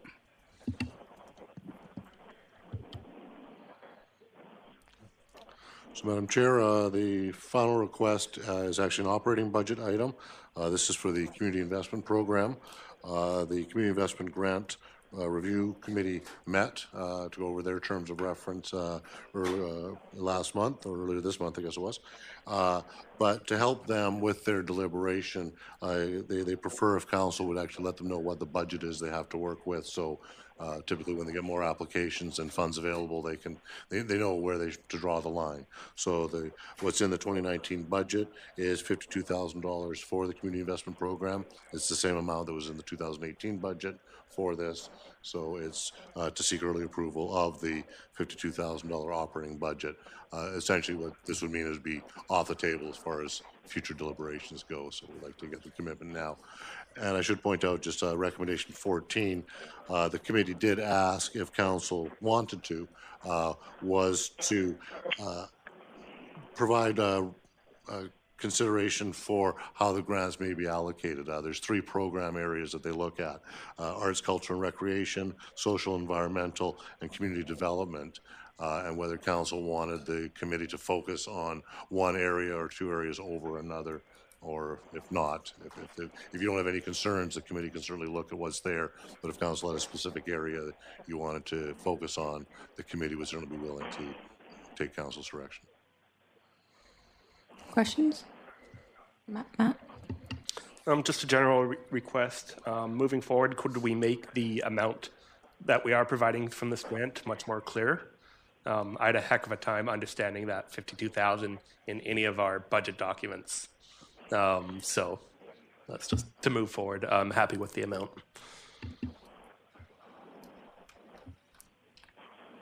Does this include the standing grants, or is this on top of the standing grants? I think it's on top of this. This is on top of this. Is the ones that the committee will deliberate and provide.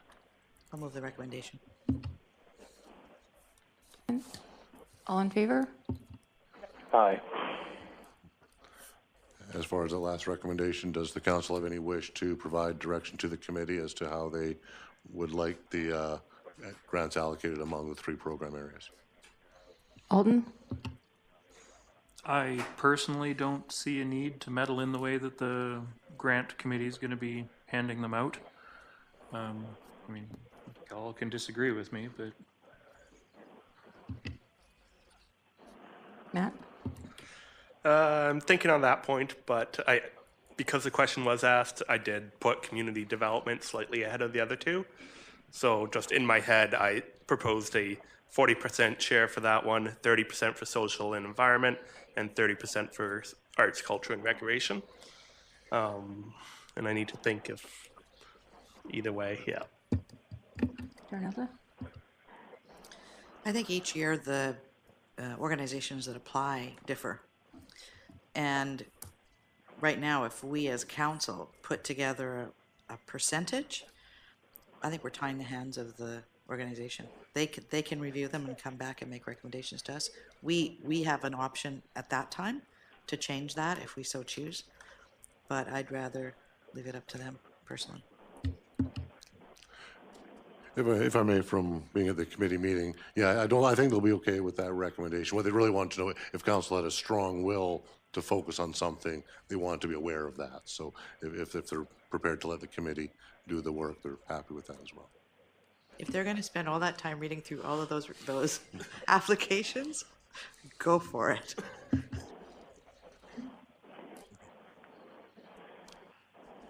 Okay, we're done. Thank you. Okay, thank you. So I guess we'll move right on to 5.3. Council, go ahead. This is just a question through you to council. We've got 2 more items here. We have another meeting following this one that will take some time. I'm just wanting to maybe find out how much time councillors think this would take. If there's going to be a lot of discussion with the council procedure bylaw and the financial services policies ones, then perhaps we could refer them to the next meeting, because there's no urgency in getting these done, but that will be up to council.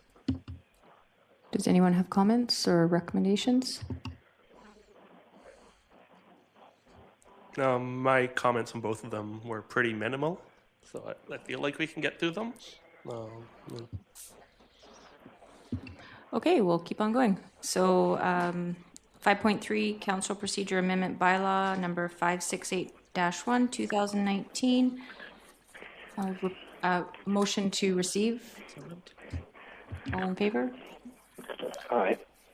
And so report from Joanne, Corporate Officer, dated January 15th, 2019. Thank you, Madam Chair. This item is to consider recommending to Council that it give 3 readings to the attached Council Procedure Amendment Bylaw that you see there. The amendments reflect the 2019 Council and Committee of the Whole meeting schedule that Council endorsed or adopted in December. I've set out there on the second page of my report the specific amendments that would be made to the Council Procedure Bylaw to affect those changes. Thank you. Any questions from Council? Tom? No, I'm good. I'll move recommendation number 2. All in favor? Aye.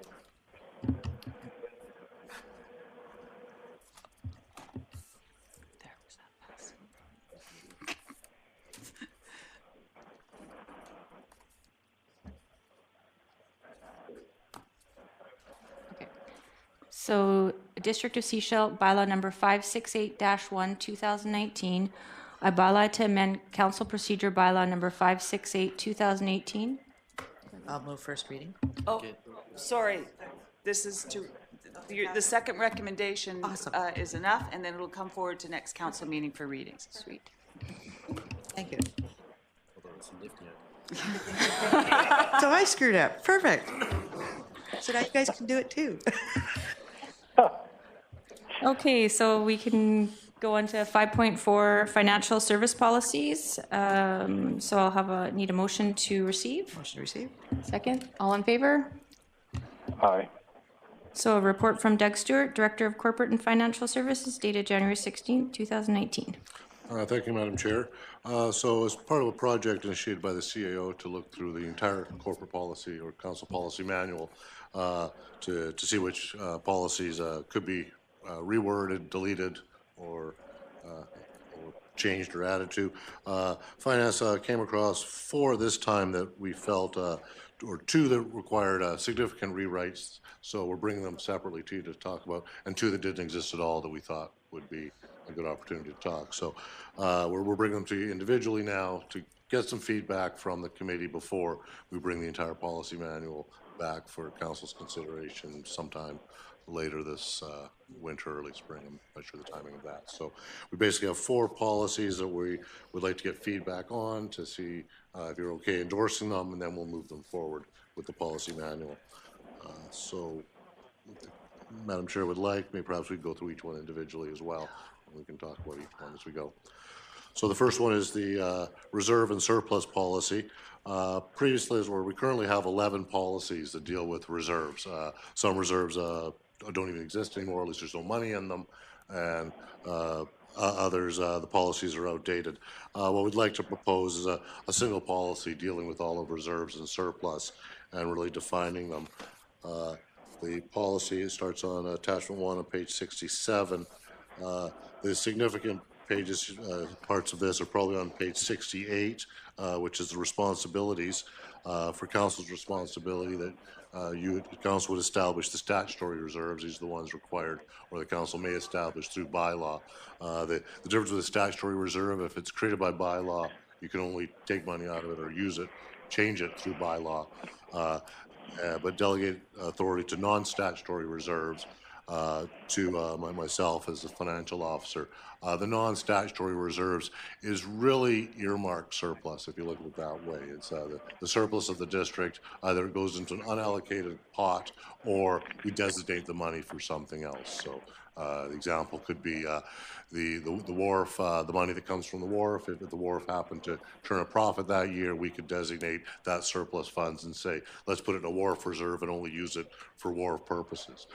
Being a non-statutory reserve, we're not tied to that. That's just, we've earmarked the money, no different than people might have in their home a vacation fund, house fund, what have you. It's the same idea where we've taken surplus money and just designated it. The idea of putting it into my hands is really just to make more expediency. Typically, I would do that for money that, if council's approved a project in one given year and we're taxing for it, a one-time project, if the project didn't get completed or didn't get started, you wouldn't want to tax for the same project again. So I would suggest then that money be designated for that work, put aside and brought forward in the future years. So it's really more of just a processing perspective. As I said, the statutory reserves I can't touch, and it certainly doesn't give me any authority to spend the money. It's simply how they're designated on the financial statements. The other really significant one here, I think, is under section 3 on page 69, 3.1.1. This is the unappropriated surplus. This is the money that was not designated for something, and I'm just suggesting that that be set at a minimum of 5%. What that really does, again, being a council policy, you can change that. It just gives me an idea of what I'm working with. When I'm putting the budget together, if a budget proposal was going to reduce it to below 5%, I wouldn't have the authority to bring that forward. I would have to do something, be fighting with the rest of the staff and say we need to make changes. So it really just, it gives me a nice parameter when I'm working with the rest of the team putting together the budget. Council can still approve anything as your policy, and council has the right to not respect its own policies at any time. So that's really the big ones for this particular reserve. Matt? On the minimum 5% for reserve, do we currently have that?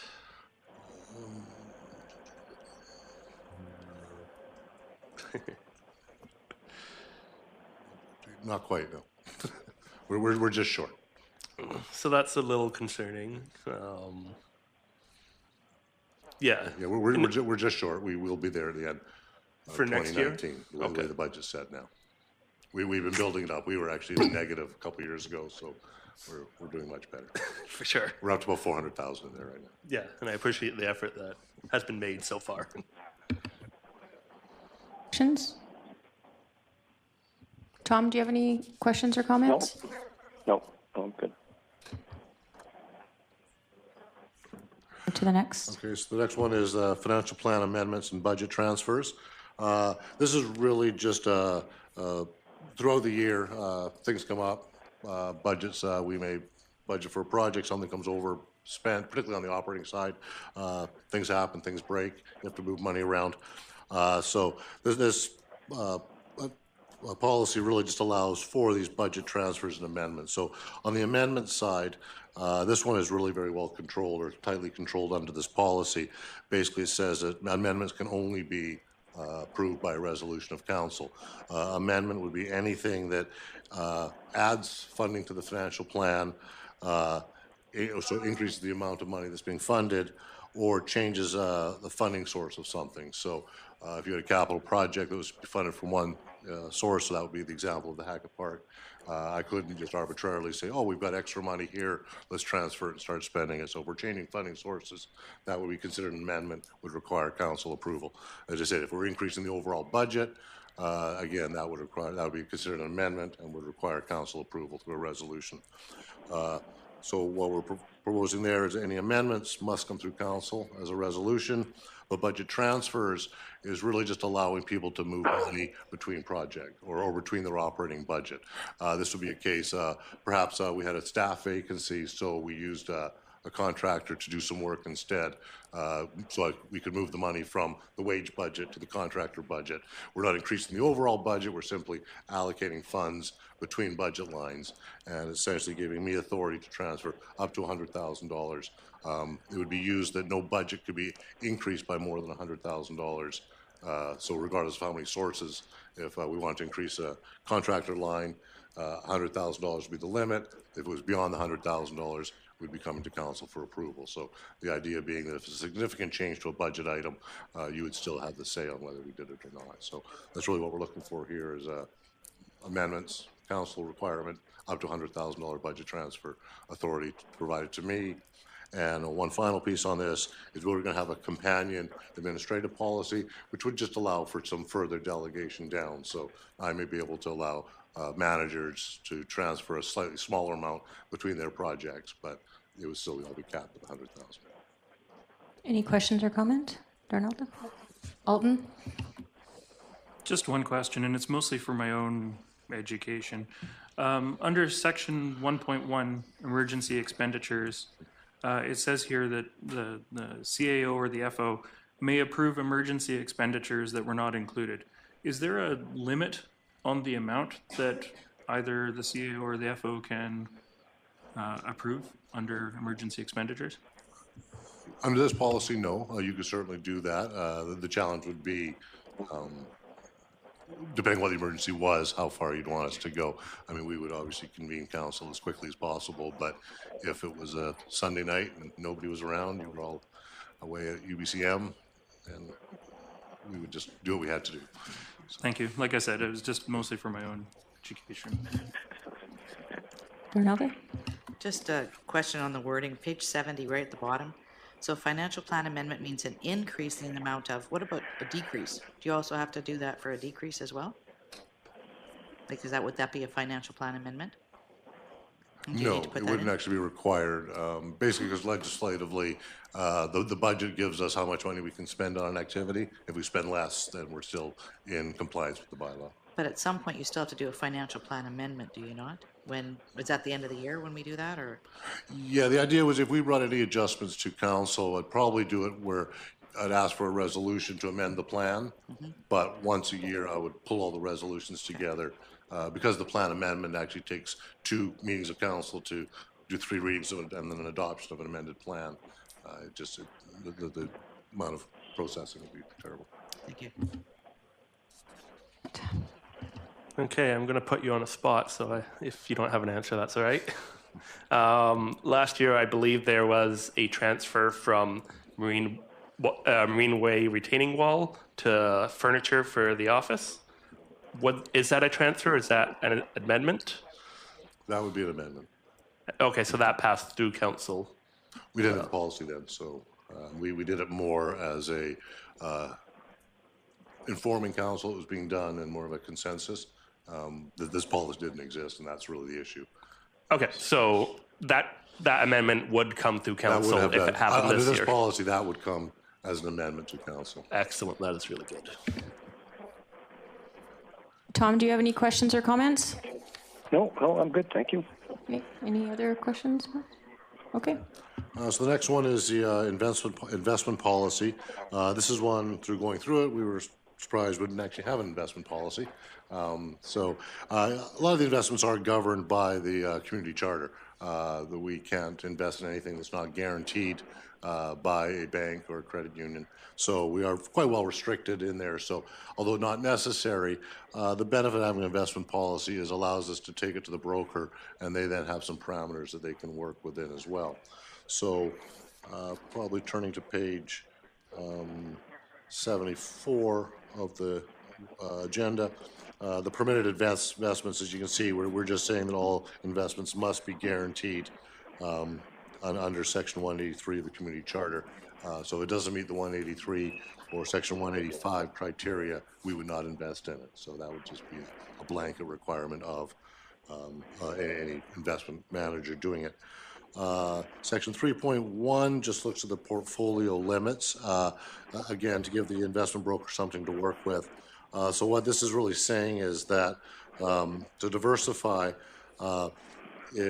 we could do anything 7 years or more, but only 25% of the portfolio should be in anything 7 years or longer. We do want to keep ourselves fairly liquid just because of emergencies and other things that may come along. 50% of the portfolio could not be more or exceed 3 to 5 years, and we're saying 100% could be in that short-term 2-year mark. So depending on the volatility of the market, everything may be in there, but it's restricting how much we can put out in long term. The next piece of this on page 76 deals with just some constraints as far as the mix of the products. What this 3.2 is saying is essentially from one individual placement, if you want, from a federal issuer, we could put 100% in there. So if we just wanted to put everything into one Canada Savings Bonds, that would be allowed. Provincial 50% and corporate and other users 50%. What this restricts us in is more, we buy a lot of term deposits and guaranteed investment certificates. This would say that no more than 50% could be with one particular institution. So that's really what that is restricting. It's forcing us to at least not have all the money in the CIBC or some other institution, that at least it has to be split at least 50-50 between two. Item 3.3 just talks about the quality and maturity of the investments. And again, this shows taking us down to a triple B, B plus rated bonds, saying that we could buy them, but only 40% of the portfolio could be in triple B plus bonds, up to triple A, which could be 100%. And just on that, we felt triple B was an acceptable amount. Certain, particularly years ago, I had a New Brunswick Hydro issued bonds, and they happened to be in the B range, but they were still guaranteed by the province, so they were perfectly safe. But because it happened to be the hydro company, New Brunswick, they were rated in the B scale, but it was worth investing in. So I think having a B, triple B plus, gives us a little more flexibility if there's a high yield instrument out there. And the final one here to really look at is probably item 3.4, which is the pooled funds.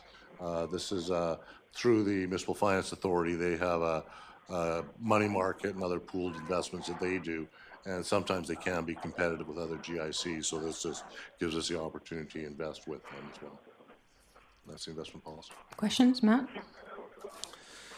Yeah, before approving this, I'd really like to see our current investment mix and understand the performance of it and the potential changes that this policy would bring. So I'd like to see this particular policy held off until council can see our current portfolio. Any other questions or comments? Darnelta? When do we look at addressing investing locally? I know we've had a conversation previously on this. We have some local institutions that contribute a lot to our community. And, you know, if they are competitive with the rates we would get elsewhere, personally, I'd like to see us be able to deposit some funds with them, because they contribute and support a lot of the local events that are going on. They're kind of the first company that everybody who's putting on an event here goes to see, and they're very generous in what they give out. So while we do want to have the best return for the municipality, I also want to see that we can do some locally. Where would that show up in something like this investment policy? We wouldn't be restricted on that, provided the investment met the criteria of the community charter. That would be the first question. And then the only restriction would be that we couldn't put more than 50% of the total portfolio into that investment under this policy. But there would be nothing else restricting it. So do we go out to bid on these kinds of things as well then? Yeah, typically we've been using CIBC Wood Gundy as an investment broker, and they've been going to the market for us. And so we haven't been personally checking the market. We're going through an investment broker. Right, but So, how did we pick CIBC Wood Gundy? that was done years ago, and we really just haven't taken the time to look at it and see if we wanted to go with someone else. That's part of the procurement process. We may hopefully get around to doing that soon. Okay, so that's something that we can look at. I think you answered some of my other questions in here. I'm not an insurance or an investment person. I typically leave that up to whoever we hire. So I personally don't know if this actually needs to come to us. I think maybe we might need a little more information, but I'm not going to get down into the details of this. It's not my job. Thanks. Tom, do you have any questions or comments? Nope, I'm good, thanks. Okay, thank you. And the last policy we have is, again, it's another one that didn't exist, and we just thought it should.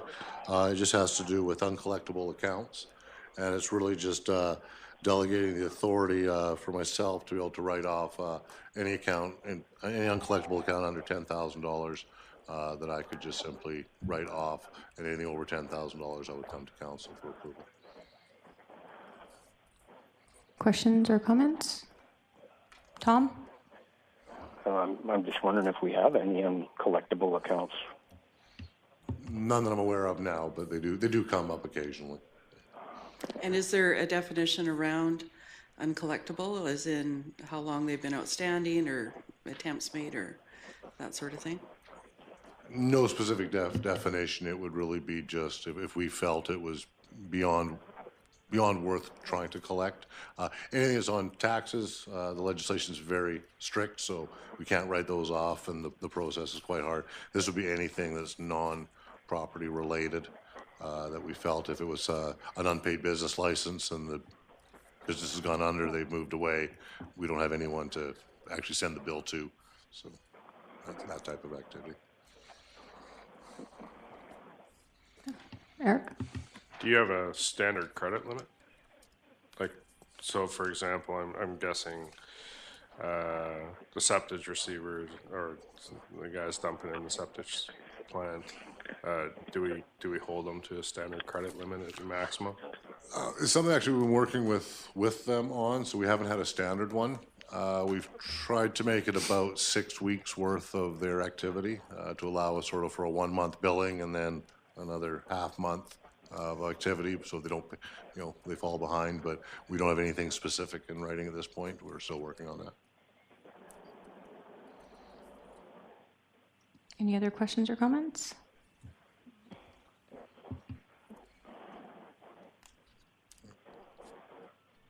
So would someone like to make a recommendation? Matt? Okay, I'm going to try winging this because I want to remove the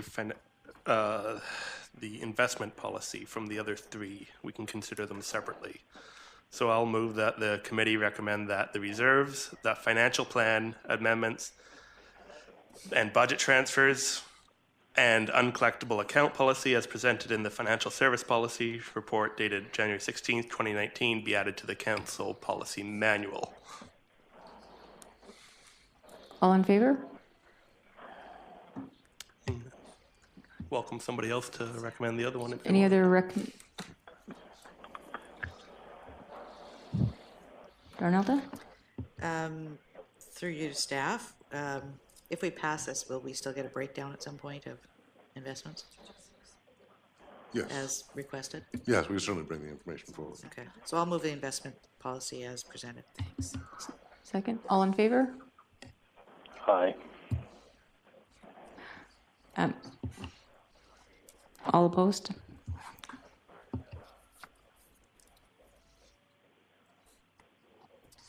Do we at this point, not at this point,